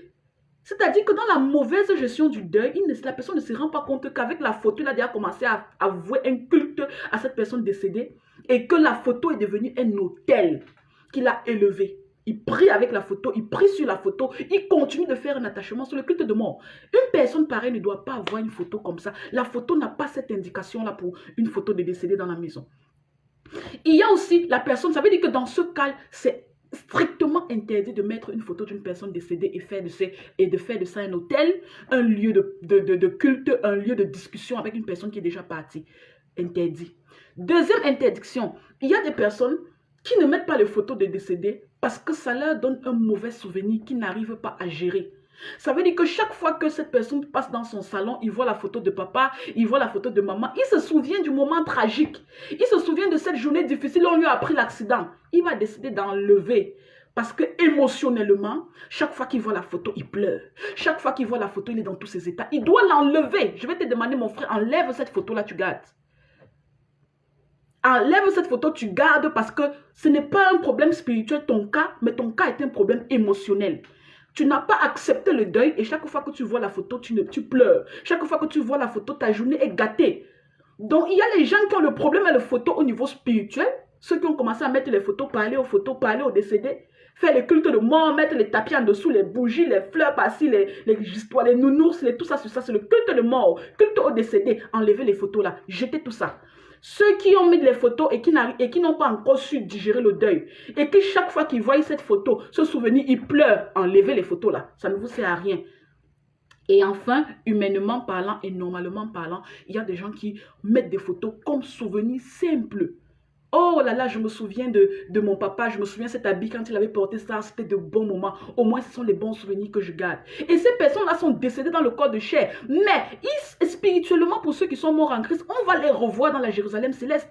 Ce n'était pas un adieu, c'était juste un au revoir. C'était une transition qu'ils ont fait. On va se revoir. Pourquoi vous devez cacher leurs photos, déchirer leurs photos, mettre les photos comme ils sont partis? Ça veut dire qu'ils ne deviennent plus. Ça veut dire que comme mon père est décédé, il n'est plus mon père. C'est faux.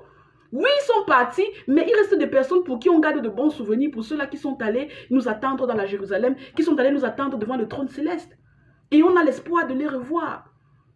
Donc, la photo d'un proche décédé, si vous mettez la photo d'une proche décédée ou d'un proche décédé, ma soeur Mimi, et que vous n'êtes pas dans le problème émotionnel de gestion de deuil, vous n'êtes pas dans les cultes de mort, vous n'avez pas de problème. Bon souvenir pour déposer quelque part et pour dire à vos enfants, voilà votre arrière-grand-père, regardez-le sur la photo, voilà à quoi il ressemblait. Vous ne l'avez pas connu, il est déjà décédé depuis des années, mais je veux vous montrer à quoi il ressemblait. Voilà votre arrière-grand-père. Ce n'est pas un problème. Ça, c'est la réponse à la question de la sœur concernant est-ce qu'un chrétien peut avoir dans son salon la photo d'un parent ou d'un proche décédé. Les photos pour lesquelles nous nous battons dans l'église corps de Christ, ce sont les photos du faux Jésus. Ce monsieur-là que les catholiques de temps en temps baladent et puis disent que c'était Jésus. Jésus ne ressemblait pas à ça. C'était pas Jésus. Ça, c'est les photos pour lesquelles nous on s'acharne à dire déchirer ça, brûler ça. Ce sont des pistes d'atterrissage. Ce sont les photos que nous refusons, les photos de la Vierge Marie. Qui connaît Marie? Vous savez à quoi elle ressemblait? Si donc vous prenez la photo d'un inconnu, vous mettez sur vous, vous savez quel est l'esprit caché derrière? Non. Ce sont les photos pour lesquelles nous on s'acharne à vous dire déchirer, brûler, jeter ça, enlever ça hors de vos maisons. Voilà les photos pour lesquelles nous on s'acharne à dire non, on ne veut pas. Et le deuxième volet, la sœur Valérie dit, comme le père de ma fille, il a la photo dans sa chambre et il allume les bougies. Culte de mort, ma sœur Valérie. Culte des morts. Certaines personnes sont venues même me dire que parfois ils ont allumé les photos sur les bougies sur les photos des décédés et la photo s'est à bouger. Ou alors il a communiqué par voix audible. Esprit de mort. Les esprits de mort attendent les occasions comme ça pour venir posséder vos âmes. Un esprit de mort, si vous n'êtes pas dans les choses de la mort, où est-ce qu'il va vous trouver? Il va vous trouver nulle part. Mais une fois que vous commencez avec les choses de mort, culte de mort sur les photos, funérailles, les choses qui ne glorifient pas Dieu, là, c'est là où les esprits de mort vous attendent pour vous posséder. Et puis tous les jours, maintenant, vous rêvez, vous voyez les morts. Tous les jours, vous rêvez, vous voyez les morts qui vont arriver, et puis ça arrive. Vous allez dire que, mais comment je fais pour être en contact avec la mort? Tu entres en contact dans un culte de mort. Ma soeur Valérie dit, j'ai essayé de lui parler que cela est un culte de mort, mais il le fait toujours. Il le fait toujours, il va assumer ses conséquences, ma soeur Valérie. Le choix individuel, je mets devant toi la vie et la mort, la bénédiction et de la bénédiction. Choisis. Dieu n'impose rien à personne, il a demandé à chacun de choisir. Donc, il est libre de choisir ce qu'il choisit et d'assumer les conséquences, ma soeur Valérie. Mais merci de lui avoir dit. Et ça, c'est le premier volet. Le deuxième volet, c'est certaines personnes disent qu'il faut se débarrasser des objets personnels laissés par un parent décédé. Est-ce mauvais de garder un vêtement, un collier ou une chaussure? Vous voyez le problème des êtres humains. Vous voyez le vrai problème des êtres humains. C'est que chaque fois, les gens se lèvent avec leur doctrine. Ils veulent venir faire de ça la doctrine de Jésus. Quelque chose qui n'a aucun fondement biblique. Quelque chose qui n'est écrit nulle part. Si aujourd'hui j'ai perdu ma soeur et que dans son armoire, elle avait plusieurs robes et que je décide quand elle s'est en allée de récupérer et de porter, dites-moi, je suis en train de faire le culte de mort. Quel est le rapport entre les objets, les vêtements que quelqu'un qui est décédé a laissé derrière lui et le spirituel et le négatif? Quel est le rapport? Pourquoi vous voulez créer des alliances sur des choses qui n'arrivent pas? Si la personne qui décède était un enfant de Dieu, était une sœur en Christ, le fait que vous portez ces vêtements, quel est le problème dans le fait que vous allez porter ces vêtements, ces colliers? Parce que vous ne portez pas ça pour vous souvenir d'elle forcément. Vous ne portez pas ça pour l'honorer. Vous ne portez pas ça pour vous rappeler d'elle. Vous portez parce qu'on ne va pas mettre à la poubelle quelque chose qu'on peut encore porter. Pourquoi faire le gaspillage? Je peux porter. Ce n'était pas une sataniste, ce n'était pas une sorcière. Est-ce que comme elle est décédée, elle devient un virus dont il faut s'en débarrasser? Vous allez aller dans les chambres des gens que vous avez aimé toute votre vie, parce qu'ils sont décédés, vous mettez le feu, vous brûlez tout. Est-ce que c'est comme ça que les choses fonctionnent? Ne soyons pas des légalistes et arrêtons de rentrer dans les coutumes et les traditions des uns et des autres pour faire de ça la parole de Dieu. Nous sommes des enfants de Dieu, sauvés par grâce, à la lumière de Christ. Nous ne connaissons pas les choses de Satan. Si un sataniste meurt, et le sataniste là c'est peut-être mon papa, on me dit, précieuse Diane, voici les habits de ton papa sataniste, je vais dire que attendez un peu, je ne suis pas prête à recevoir ça. Pourquoi? Parce que je sais qu'étant sataniste, ses habits et tout peuvent être des pistes d'atterrissage chez moi, je ne vais pas prendre. Je ne vais pas prendre parce que je me dis, comme il a appartenu à un monde spécial, tout ce qui lui appartient aussi peut être souillé et impur. C'est pour ça que je vais refuser de prendre ça. Mais si j'ai ma soeur en Christ qui s'est en allée, si j'ai mon frère en Christ qui s'est en allé, paix à son âme, et on me dit, ma soeur précieuse, il y a ses vêtements, il avait laissé ses voitures, il avait laissé ses maisons, et puis il a laissé tout ça à l'église. Dites-moi, est-ce qu'on va prendre et mettre le feu dessus en disant, il est mort, il est mort, il est mort, décédé, jeté, non, enterré. Il y a des gens qui s'enterrent même avec les vêtements, les habits, les voitures. C'est de la polémique inutile. Ça n'a aucun sens. Vous avez un frère en Christ qui s'est en allé, il a laissé des choses. Si c'est à vous qu'on a laissé pour faire la distribution, distribuer. Ceux qui vivent sous les coutumes et les traditions et qui ont peur, qui ne prennent pas, il n'y a pas de souci. Mais sachez que chaque fois que vous dessinez le diable sur la porte, il apparaît. Pour ces gens-là qui sont trop spirites là, chaque fois que vous dessinez le diable sur une porte où il n'est pas d'abord, il va apparaître parce que vous l'avez dessiné. Donc, j'ai des choses que ma soeur aînée, elle est décédée récemment, elle a laissé, si on me les donne précieuses, tu prends, je prends et je porte. Je ne porte pas parce que je veux faire un culte de mort. Je ne porte pas parce que je veux l'honorer. Je porte parce que ça me suffisait. C'est une robe que j'aimais bien. C'est une robe qui était à ma taille et je vais porter parce que je ne fais pas dans le gaspillage. Et si ça ne me suffit pas, j'ai des frères et sœurs en Christ à qui je vais donner pour que ça les aide. Donc, ma soeur, les objets, ça dépend de l'intention. Certaines personnes prennent les objets des décédés pour faire le culte de mort. Sur la photo, on va mettre ses habits, on va mettre ses chaussures, on va commencer à porter les colliers que la personne avait fait en faisant un culte de mort. Non. Si vous prenez quelque chose d'un décédé qui est mort en Christ pour utiliser pour la suite de votre vie sur terre, il n'y a aucun souci. Vous n'êtes pas dans un culte, ce n'est pas un souci, ce n'est pas interdit. Et ce n'est pas mauvais de garder non plus ses vêtements, ses colliers ou ses chaussures. Mais si la personne était un sataniste ou avait un mauvais état spirituel, quand il peut décéder, les esprits impurs peuvent utiliser les objets qu'il a laissés comme objets familiers et utiliser ces objets-là après son décès pour vous hanter. C'est pour ça que vous allez voir certaines personnes sont décédées, ils ont laissé des choses et les choses qu'ils ont laissées derrière eux ont commencé à déranger les gens qui vivaient dans la même maison. Ils étaient obligés de s'en débarrasser. Non pas parce que rester avec était mauvais, c'était parce que l'état spirituel du monsieur, ces choses qui lui appartenaient étaient des objets familiers. Et comme c'était des objets qui avaient déjà été dédiés, même après la mort de la personne, il y a toujours des esprits impurs qui sont associés à ces objets-là. Il faut s'en débarrasser pour ne pas laisser des alliances subsister. Je vais conclure en vous disant, regardez par exemple des maisons hantées. Lorsqu'un esprit impur est invoqué dans une maison hantée, vous voyez souvent les émissions à la télé. En Afrique, il y a les maisons hantées, mais comme il n'y a pas beaucoup de technologie, c'est des choses qu'on ne publie pas souvent sur les réseaux sociaux ou sur les télés. Mais en Europe, quand même, vous êtes d'accord avec moi qu'il y a des émissions de maisons hantées, des choses hantées. Vous entrez dans une maison, le piano est en train de jouer seul, le gobelet tombe à la cuisine, la fenêtre s'ouvre seule, la porte se referme par là. C'est ce qu'on appelle des maisons hantées. qu'il y a effectivement un esprit qui habite dans cette maison. Les gens qui l'avaient invoqué, les propriétaires de la maison qui avaient donné le droit légal depuis le monde des ténèbres à cet esprit-là de venir prendre possession de la maison. Ces personnes-là sont déjà décédées, mais la maison leur appartenant toujours, même étant décédée, l'esprit impur n'est pas parti. Et c'est comme ça qu'on dit maison hantée. Et vous allez voir les gens qui viennent aménager dans cette maison, chacun fuit. Tu viens, tu fais 1 mois, tu supportes, tu fuis. Un autre vient 2 mois, il supporte, il fuit. Un autre vient 1 an, il supporte, il fuit, dépendant de ton esprit, si tu es fort ou pas fort. Tu fais le temps que tu as fait avec l'esprit et puis tu t'enfuis. Jusqu'à ce qu'un jour on dit, il faut chercher un serviteur de Dieu. Il faut prier.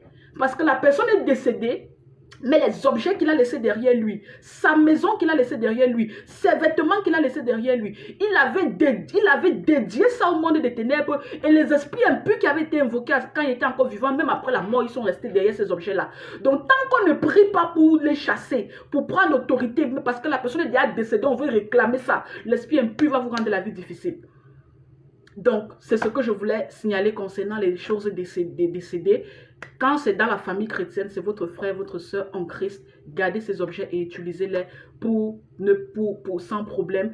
Et ce sont des bons souvenirs que vous gardez de cette personne. Ils se sont avancés, on va les retrouver et ils n'étaient pas des satanistes. Mais quand c'est les sorciers, c'est les gens des états spirituels douteux, n'acceptez pas de toucher ce qu'ils ont laissé. Débarrassez-vous. Et comme ils sont partis, que ces choses-là partent avec eux pour ne pas garder des esprits impurs qui vont réclamer des objets comme objets familiers ou des endroits comme endroits dédiés. Je pense avoir répondu à la question de ma soeur. Est-ce que je peux faire l'effort de répondre rapidement à la question de la soeur Sephora? Est-ce que vous me donnez encore 15 minutes, frères et sœurs? Je ne suis pas sûre. Dites-moi si vous pouvez m'accorder encore 15 minutes, que je puisse répondre. Ma soeur Julienne, d'accord. Au moins une deuxième personne pour approuver, pour que je ne puisse pas abuser de votre temps. Est-ce que vous m'accordez encore peut-être 15 minutes? Comme ça, on satisfait tout le monde et on répond à la question de la soeur Sephora. Vous me donnez encore 15 minutes? Frère Nathan, oui. Merci, ça fait 2 personnes qui ont dit oui. Merci. Donc, la sœur Sephora, voici ce qu'elle dit. La sœur Sephora dit, elle a posé une question sur YouTube. Elle dit, c'est quoi l'étoile que les mages ont vue à la naissance de Jésus-Christ? Si nous n'avons pas l'étoile, nous avons au moins un signe qui montre que nous sommes enfants de Dieu. Quand un occultiste nous voit, donc elle veut savoir, c'était quoi l'étoile que les mages ont vu à la naissance de Jésus-Christ. Et donc, comme j'avais dit, souvenez-vous que ceux qui étaient avec moi au live passé, je vous ai dit que c'est les ex-satanistes qui sont venus vous faire croire que les êtres humains avaient des étoiles. Or, la Bible n'a jamais dit que quelqu'un a une étoile. Parce qu'ils vous ont dit, les ex-satanistes vous disent qu'ils passaient le temps à éteindre les étoiles des chrétiens, à allumer l'étoile, à voler l'étoile. Les bêtises que les ex-satanistes racontent souvent là, les trucs sans fondement là. C'est pour ça que la Bible dit que c'est le témoignage de Jésus qui sauve. C'est même pas le témoignage des ex-satanistes. Donc, moi, je vous ai dit que les affaires des étoiles n'existent pas. Arrêtez de prier pour ouvrir les portes spirituelles avec les pasteurs non enseignés qui passent le temps à dire « Je prie pour la restauration de ton étoile. Je prie pour que l'ennemi n'arrache pas ton étoile. » Les bêtises. Arrêtez de faire des prières sataniques qui vont plutôt au contraire ouvrir des portes spirituelles. Donc, quand j'ai parlé de ça au live passé, la sœur Sephora dit « C'est quoi dans l'étoile que les mages ont vu à la naissance de Jésus ?» Pourquoi elle pose cette question? Parce que je vous ai dit que la seule étoile dont parle la Bible, c'est l'étoile que les mages ont suivi à la naissance de Jésus. C'était la seule étoile. À part ça, on ne connaît pas dans la Bible un être humain dont on a parlé de son étoile. Donc, elle dit donc, c'est quoi cette étoile-là? Et si donc, nous n'avons pas d'étoile, comment est-ce que les occultistes nous reconnaissent quand ils nous voient dans le monde spirituel? Ma soeur, les mages, c'était des sages, entre guillemets. Ce n'est jamais écrit dans la Bible que c'était les rois. Ce sont les études et les historiens qui ont dit peut-être c'était des rois qui venaient de la Mésopotamie, c'est-à-dire de l'Orient. Lorsque le Seigneur Jésus est né, lorsque le Messie est né, le Seigneur a utilisé une étoile qui est un astre pour indiquer la direction de l'endroit où cet enfant se présentait pour que ces gens-là viennent l'adorer. Dieu utilise la création pour faire ce qu'il veut. Il y a des fois où Dieu a utilisé les eaux, des fois où Dieu a utilisé le soleil, des fois Dieu a utilisé, il peut utiliser tout ce qu'il a entre ses mains. Et dans sa souveraineté, il a un jour utilisé une étoile dans le ciel pour montrer le chemin et la direction. Et quand cette étoile-là a commencé à briller au niveau de l'Orient, surtout, c'est-à-dire c'était dans la zone de Chaldée en Mésopotamie, ces mages-là ont vu cette étoile et inspirés par le Saint-Esprit, ils ont appris que quelqu'un était né, le sauveur de l'humanité. Le Saint-Esprit les a inspirés de suivre la direction de cette étoile-là qui les mènerait jusque là où l'endroit se trouve parce qu'ils devaient être adorés. Lorsqu'ils ont donc vu cette étoile, et la Bible n'a jamais dit qu'ils étaient trois. Ce sont les églises mal inspirées qui passent le temps à dire les trois rois mages. Les trois, ils n'étaient pas trois. Il y avait trois types de cadeaux qu'ils ont offerts. Mais ce n'était pas trois personnes. Jusqu'à aujourd'hui, personne ne sait combien les mages étaient. On ne sait pas s'ils étaient rois. Et on est sûr qu'ils n'étaient pas trois. Mais on sait qu'ils étaient des mages. Et dans la définition de mage, selon les tests historiques, un mage était un savant. Un mage, dans la définition un mage était un savant. Donc Dieu a inspiré ces personnes-là qui ont commencé à suivre cette étoile qui a commencé à briller depuis l'Orient jusqu'à l'Occident où l'étoile était en train de briller. Et en suivant cette étoile, ils se sont arrêtés chez Hérode. À l'époque, on l'appelait le roi Hérode parce qu'il avait usurpé le titre de royauté. Il avait fait la corruption et la manigance au niveau du clergé de Rome pour qu'on le nomme roi. Alors qu'à l'époque, il n'y avait que les gouverneurs, il n'y avait pas les rois. Donc, ayant le titre de roi, Hérode, parce que c'était Hérode le Grand, ce n'était pas Hérode le tétrarque qui était le fils d'Hérode, c'était Hérode le Grand. Ayant usurpé ce titre de roi, il a vu il a vu des mages qui se présentent devant lui en disant « Nous sommes venus chercher le roi pour l'adorer. » Hérode dit « Quoi? Danger? Un roi? Y a-t-il un autre roi? Oui. » Le monsieur dit, je veux avoir plus d'informations. On lui dit que l'écriture, la loi juive, les textes juifs, la tradition montre que dans les écritures, il y a un Messie, un roi de l'humanité qui doit naître en telle période, tel moment. De par les écritures des prophètes, nous avons suivi cette étoile qui nous dit que c'est ici à Jérusalem, à Bethléem précisément, que ce roi-là vient de naître. Hérode dans la malice, Hérode le renard, comme Jésus l'avait appelé, a dit, allez l'adorer. Quand vous l'aurez trouvé, et revenez pour me dire, pour que moi aussi, j'aille l'adorer. La Bible précise qu'ils ont suivi l'étoile du palace d'Hérode. Ils ont suivi l'étoile et ils se sont dirigés. Dans le livre de Matthieu, c'est bien précisé, surtout à partir du chapitre 2. Ils ont suivi cette étoile-là, ils se sont dirigés et l'étoile s'est arrêtée au niveau d'une crèche. Et quand l'étoile s'est arrêtée là-bas, ils ont dit, nous avons vu son étoile en Orient. Quand ils étaient en train de répondre à Hérode, dans le livre de Matthieu, chapitre 2, verset 2, ils disaient à Hérode, nous avons vu son étoile à Orient. Et c'est ça donc que les ex-satanistes utilisent pour dire que nous tous nous avons des étoiles. Non.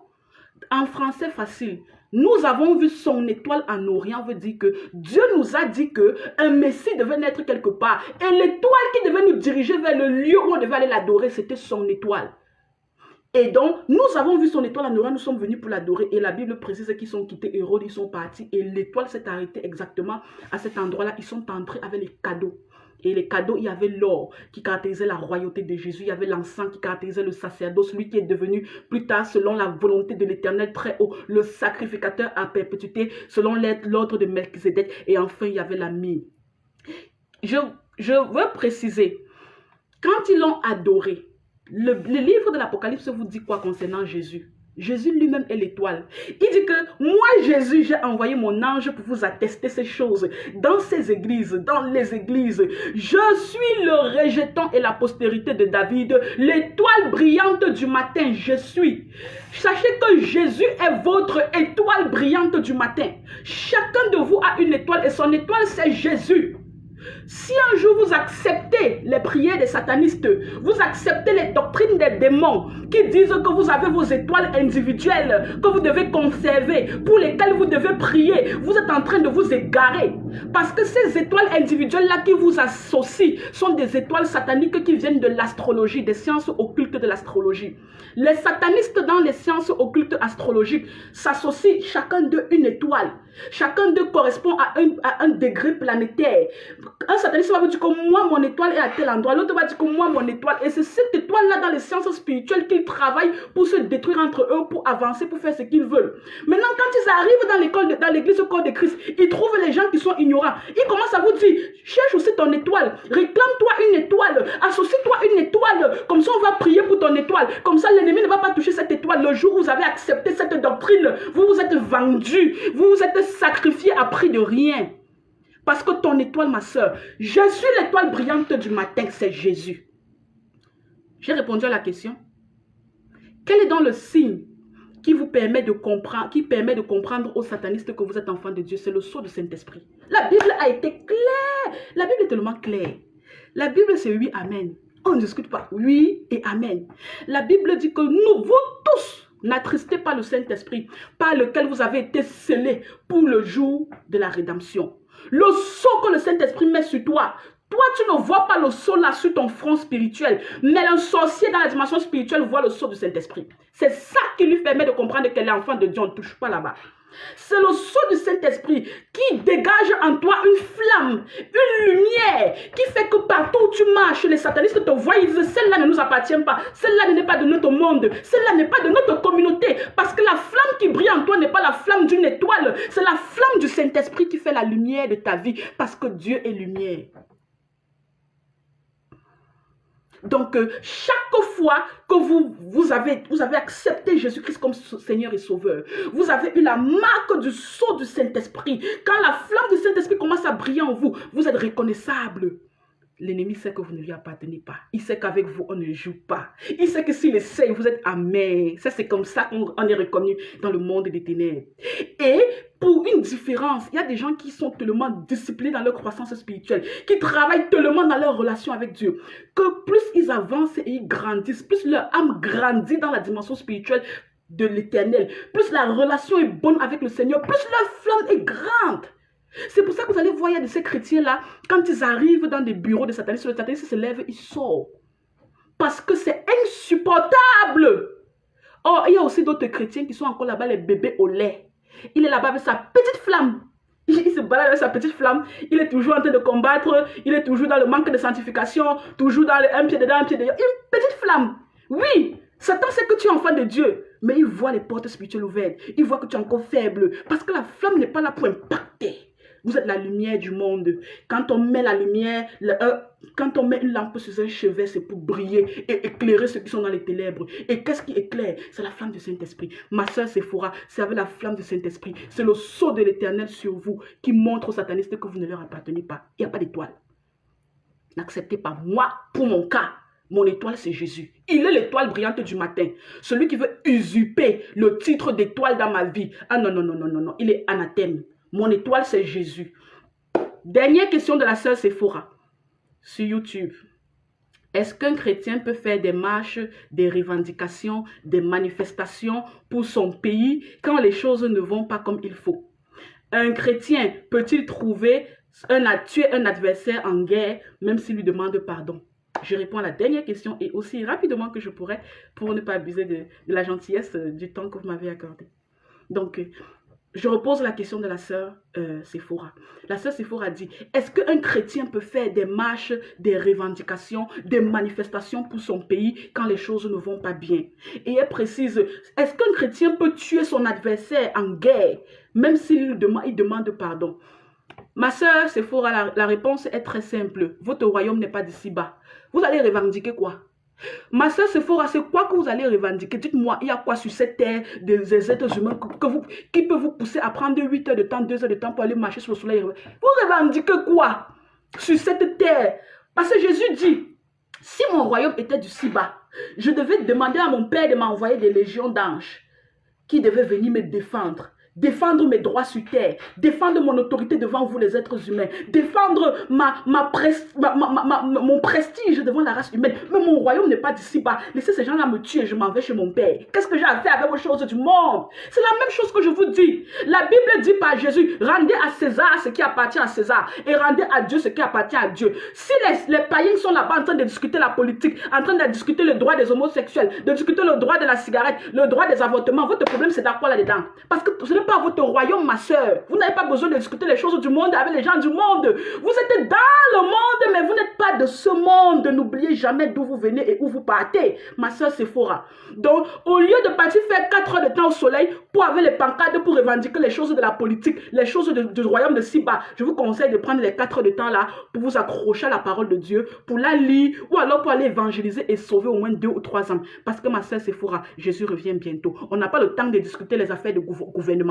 On n'a pas le temps de discuter le bien vivre, de pourquoi est-ce que le pétrole a augmenté, pourquoi est-ce que le prix du riz a changé, pourquoi est-ce que les étudiants universitaires n'ont pas beaucoup de notes. On s'en fout de ça parce que nous ne sommes pas ici de ce monde-ci. Nous sommes dans le monde, mais nous ne sommes pas de ce monde. Laissez les païens discuter leurs choses du paganisme, laissez à César ce qui appartient à César et rendez à Dieu ce qui appartient à Dieu. Et qu'est-ce qui appartient à Dieu, ma soeur? C'est que vous alliez sur le soleil, vous vous battez, vous luttez pour l'évangile.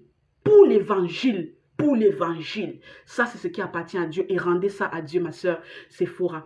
Maintenant, en ce qui concerne tuer en guerre, n'oubliez pas que le problème des guerres a commencé depuis très, très, très longtemps. Le problème de la guerre ne commence pas aujourd'hui, ma soeur Sephora.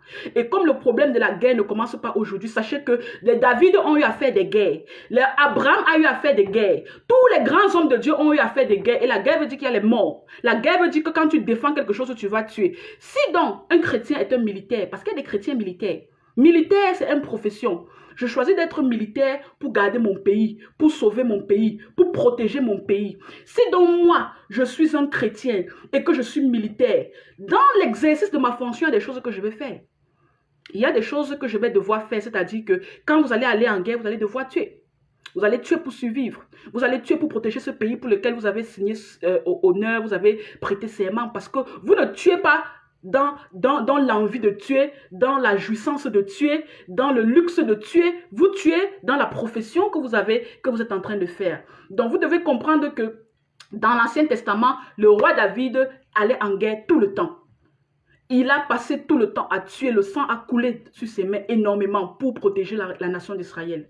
Abraham a été obligé de tuer correctement des milliers de personnes pour retirer Lot entre les mains des bandits ou retirer Lot entre les mains des 5 rois qui s'étaient associés pour faire le désordre. Donc si aujourd'hui vous êtes dans un pays, ma soeur Sephora, et qu'on vous dit que les choses vont mal, on vient vous prendre par force pour aller en guerre, parce qu'il y a des gens qu'on a un rôle. On dit quoi ça en français? Il y a des gens qu'on a un rôle, on dit quoi ça en français? Il y a des gens on a un rôle, il y a des gens j'ai oublié. Il y a des gens qu'on récupère et on envoie dans des garnisons militaires. Par force, on te dit que duty, tu vas servir ton pays, tu n'as pas le choix, on te demande même pas ton avis. Si on t'envoie là-bas et que tu pars et pour un moment de tuer, tu vas tuer pour survivre, tu vas tuer pour rentrer chez toi en vie, tu vas tuer, tu ne tues pas, on va te tuer. Et ce que tu as fait là-bas, c'est pas que tu voulais faire ou tu partais faire pour avoir une jouissance, tu pars le faire dans l'exercice de tes fonctions. Maintenant, tu demandes pardon à Dieu. Oui, tu demandes pardon à Dieu dans ta relation personnelle. Seigneur, je ne veux pas le faire. Mais s'il arrive que je dois le faire, je veux le faire. Ma soeur Sephora, je vous pose une question. Si vous êtes à la maison, un bandit entre dans votre maison, vous voulez protéger votre mari, vous voulez protéger votre enfant, vous avez une arme qui est cachée dans votre chevet, vous allez tirer. Vous allez tuer pour survivre, ma soeur. Est-ce que c'est parce que on ne tue pas, tuer n'est pas bien, mais Dieu reconnaît lui-même qu'il y a des gens qui ont tué accidentellement par légitime défense. C'est pour ça qu'à l'époque, dans l'Ancien Testament, il y avait ce qu'on appelait les villes de refuge. Les villes de refuge, c'était des villes où Dieu avait demandé que ceux-là qui avaient tué accidentellement, on ne devait pas les tuer. Parce que la Bible, dans l'Ancien Testament, disait œil pour œil, dent pour dent. Si tu as tué quelqu'un, toi aussi, on va te tuer pour sauver, pour que le sang de la personne puisse être lavé. Or, Dieu a prévu dans cette loi-là une ville, des pays, c'est-à-dire des régions qu'on appelait les villes refuges, où ceux-là qui ont tué accidentellement, ceux qui ont tué, peut-être vous allez vous être en train de bagarrer, et puis vous allez donner un coup que vous n'aviez pas su, la personne décède. Ce n'était pas votre intention de tuer. Les jeunes filles bagarrent tout le temps, les jeunes garçons bagarrent tout le temps. Et en bagarrant, tu ne pars pas parce que tu veux tuer, tu pars parce que tu peux faire le show, tu veux faire... Si nous tous avons été jeunes, moi aussi j'ai bagarré quand j'étais jeune. Mais chaque fois que j'ai eu à bagarrer quand j'étais au collège, je ne bagarrais pas pour tuer. Je bagarrais parce qu'il y avait l'intention de si ou ça dans la jeunesse et tout le reste. Donc maintenant, si Précieuse Diane va bagarrer là-bas au collège ou alors à l'université, puis elle a tué quelqu'un, ce n'était pas mon désir. Et comme j'ai tué, qu'est-ce que je fais? À l'époque, dans l'ancienne alliance, on te mettait dans une ville refuge. Et Dieu interdisait qu'on te tue. Parce que la mort était accidentelle. Et tu devais rester là-bas hors du camp. Tu étais impur. Tu devais rester là-bas, vivre toute ta vie. C'est la même chose aujourd'hui. Même dans nos lois administratives. Il y a des gens qui ont tué, on dit quoi? First degree murder. First degree murder, on appelle ça quoi? Meurtre avec préméditation. Et là maintenant, ça veut dire que tu as cherché, tu as voulu, tu as planifié, tu as tué. Ta sentence est différente de quelqu'un qui fait manslaughter.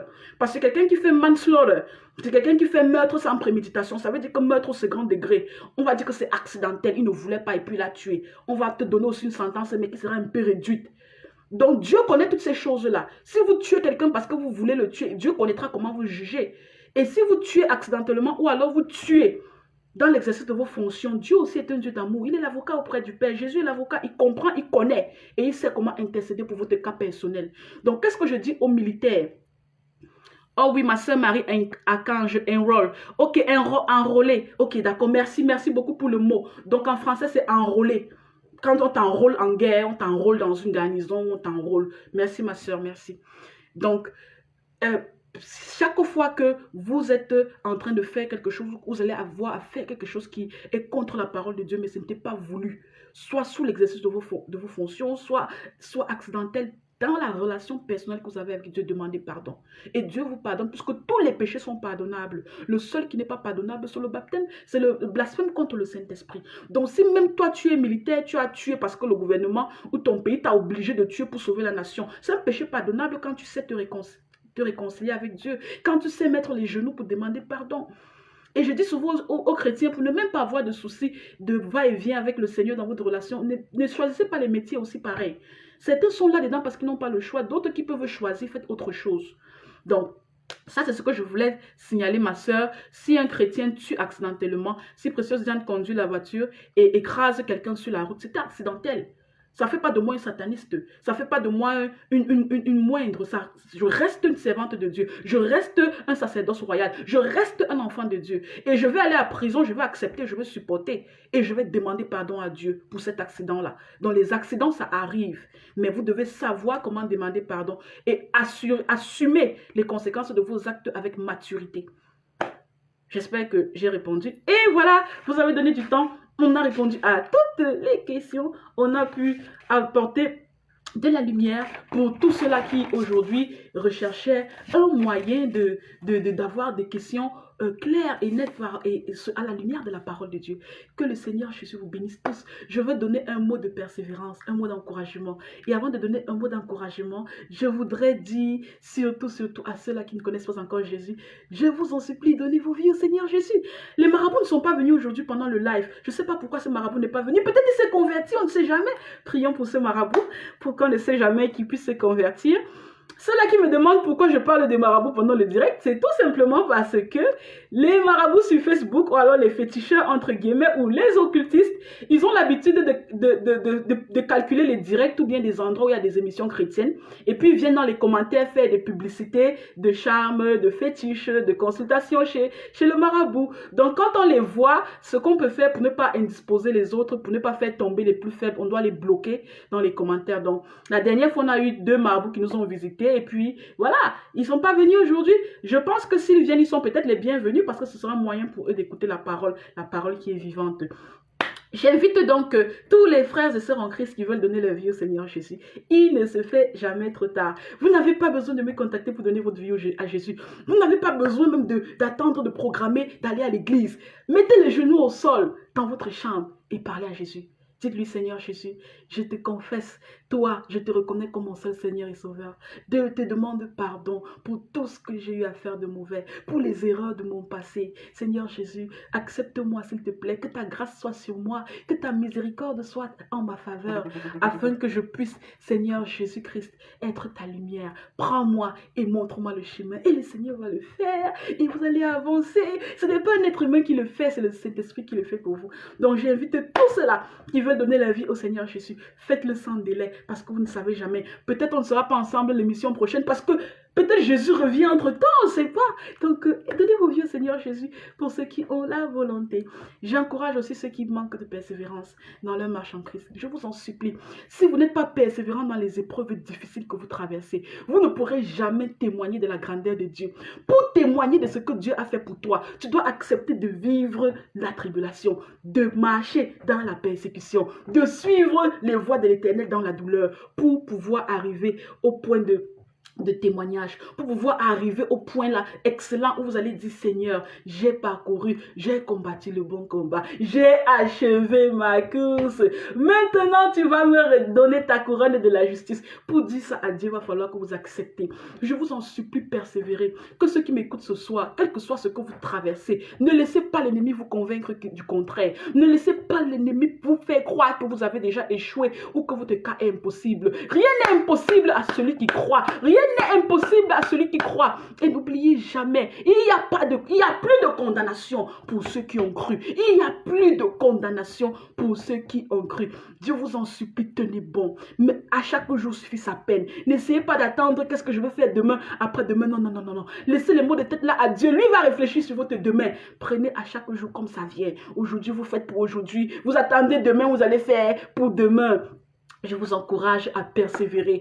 Que ceux qui ont été appelés dans le ministère, dans l'un de ces ministères, ou alors que ceux qui n'ont pas l'appel dans l'un de ces ministères, mais ont un don, un talent que Dieu a mis en eux pour travailler et faire avancer l'église du corps de Christ, ne vous découragez pas. Même si vous travaillez, les gens sont ingrats. Même si vous travaillez, les gens ne voient pas. Même si vous travaillez pour le Seigneur, les gens ne sont pas réactifs ou reconnaissants. Ne vous inquiétez pas, parce que votre récompense est en train d'être accumulée. Là où ni la teigne, ni la rouille ne peut toucher. Je vous encourage à persévérer. Ceux qui sont dans les maladies, ne vous inquiétez pas. Parce que ce n'est pas seulement de voir ce que Dieu fait pour les autres autour de vous. Il va aussi faire pour vous. Le moment viendra. Donnez du temps à Dieu et apprenez à comprendre que Dieu est souverain. Il va faire pour vous en 2 mois. Il a fait pour le frère en 1 mois. Ce n'est pas grave. Il est souverain dans votre vie. Tenez bon pour pouvoir avoir un témoignage demain. J'exhorte ces personnes-là qui ont des problèmes financiers très sévères. Ils se demandent comment je vais faire, comment je vais inscrire mes enfants à l'école, comment je vais faire manger ma famille, comment je vais m'occuper de telle situation. Mon boulot est instable. Je vous en supplie, ne soyez pas les serviteurs de maman. Maman, c'est le Dieu des soucis. Maman, c'est le Dieu de qu'est-ce que je veux faire demain. Maman, c'est le Dieu de mon demain n'est pas assuré. Vous n'avez pas à être les serviteurs de maman. Parce que la Bible dit, qui de vous peut ajouter une coudée à la durée de sa vie? La vie ne vous appartient pas. Votre souffle n'est pas entre vos mains. Laissez le Seigneur travailler vos problèmes. Laissez le Seigneur débloquer les problèmes dans votre vie. Laissez le Seigneur vous donner le travail que vous cherchez. Vous donner la femme que vous cherchez. Vous donner le mari que vous cherchez. Vous donner l'enfant que vous cherchez. Vous donner la bénédiction que vous cherchez, mais en son temps. Persévérez, s'il vous plaît. Tout est dans la clé de la persévérance. La fin d'une chose vaut mieux que son commencement. Mon frère, ma soeur, prends ta croix et suis Jésus. Père, nous tous, nous avons une croix à porter. Même Jésus a porté sa croix. Je veux t'encourager dans ce que tu traverses. Afin que tu saches que les autres aussi dans le monde entier sont en train de traverser les mêmes situations que toi. Mais nous tous, nous sommes des combattants de l'Éternel. Nous tous, nous sommes des sacerdoces royales. Nous tous, nous sommes une nation choisie. Nous tous, nous sommes des invités à la table des rois. Nous tous, nous sommes la génération choisie, l'héritage d'Israël. Nous tous, nous sommes les tisons arrachés du feu. Nous tous, nous avons un avenir en Christ qui est là-bas en haut, qui n'est pas d'ici-bas. Je vous en supplie, je vous exhorte, ne vous découragez pas. Persévérez dans toutes choses. Seigneur Jésus, je te bénis et je te rends grâce de ce que cette magnifique journée sous le soleil, cette magnifique journée sous le drapeau de la Jérusalem céleste a pu encore se terminer aujourd'hui. Tu es celui qui a rassemblé tous les frères et sœurs présents ce soir pour que cet échange, pour que cette exhortation, pour que ce beau moment de partage ait lieu. Je prie pour chacune des personnes qui me suivent ce soir. Spécialement, Seigneur Jésus, je t'adresse des prières spéciales pour l'enfant de notre bien-aimé Pierre. Montre-lui le chemin. Montre le chemin à papa à Tangana pour qu'il amène son enfant dans un endroit où cet enfant de 8 ans aujourd'hui aura sa délivrance. Montre-lui le chemin, Seigneur Jésus, afin qu'il puisse avoir cet esprit impur chassé et qu'il soit renvoyé dans les abîmes. Montre-lui le chemin, Seigneur Jésus, afin qu'il puisse encore, comme il a encore l'autorité spirituelle sur l'enfant, afin qu'il puisse, Seigneur Jésus, sortir de cette tribulation, car c'est la lumière qui a toujours vaincu sur les ténèbres. Car, Seigneur Jésus, tu es notre refuge et notre forteresse. Je prie spécialement ce soir, Seigneur Jésus, pour la sœur Julka Kamaya. Oh Seigneur Jésus, mets dans son cœur de l'amour, mets dans son cœur la patience, mets dans son cœur la persévérance. Donne-lui d'exprimer avec grâce le fruit du Saint-Esprit. Le fruit du Saint-Esprit par rapport à sa relation qu'elle a avec ses parents. Mets entre elle et ses parents l'amour, la paix, la joie, la bonté, la fidélité, la bénignité, la douceur, la tempérance, la patience, afin qu'elle les honore jusqu'à ce que tu appelles leur nom, afin qu'elle se comporte comme une bonne servante de l'Éternel, afin qu'elle puisse leur transmettre à travers son comportement dans sa famille, dans sa société, une inspiration pour quelqu'un un jour pour donner sa vie à Jésus, afin qu'elle puisse le faire avec joie. Car c'est quand on donne avec joie que tu nous retournes les bénédictions, et ce n'est pas quand on donne avec contrainte. Ne permets pas que l'ennemi arrache les bénédictions que tu as prévues pour elle au ciel. Parce que dès qu'elle va quitter de la contrainte, de la joie à la contrainte, du bonheur au murmure, elle va gâter ses bénédictions. Je prie pour elle, Seigneur Jésus, afin que tu la fortifies par ton Saint-Esprit, que tu la consoles quand des paroles de malédiction sont prononcées, afin qu'elle reste persévérante, afin qu'elle reste ferme, Seigneur Jésus, afin qu'elle puisse être une ambassadrice de Christ dans sa famille. Je prie ce soir spécialement, Seigneur Jésus, pour toutes ces personnes-là qui te cherchent, pour toutes ces personnes qui sont en train d'avancer à pas de tortue dans leur relation avec toi. Je prie pour qu'ils avancent plus rapidement afin d'atteindre la communion. Parce que s'ils n'atteignent pas la communion, ils ne recevront jamais le baptême du Saint-Esprit. Ils n'auront jamais le don du Saint-Esprit activé en eux. Et si ce n'est pas activé, ils ne pourront pas servir dans leur ministère, dans la puissance où tu les as appelés à servir. Oh Seigneur Jésus, souviens-toi d'eux. Souviens-toi de tous ceux-là qui te cherchent. Souviens-toi de tous ceux-là qui sont encore des religieux, qui connaissent ta parole mais qui ne la mettent pas en pratique. Souviens-toi de tous ces païens-là qui cherchent des moments et des endroits, des circonstances magnifiques pour te retrouver. Ces gens-là qui ont le vide dans leur cœur et qui sentent qu'il y a quelque chose qui manque, c'est toi. C'est toi la lumière. Car ton serviteur a dit dans sa parole, je lève les yeux vers les montagnes, d'où me viendra le secours? Le secours me vient de l'Éternel qui a fait le ciel et la terre. Béni soit ton saint nom, béni soit ta puissance, béni soit ta grâce, béni soit ta louange, béni soit tout ce que tu as prévu de bon Père Céleste pour tous ceux qui nous suivent ce soir.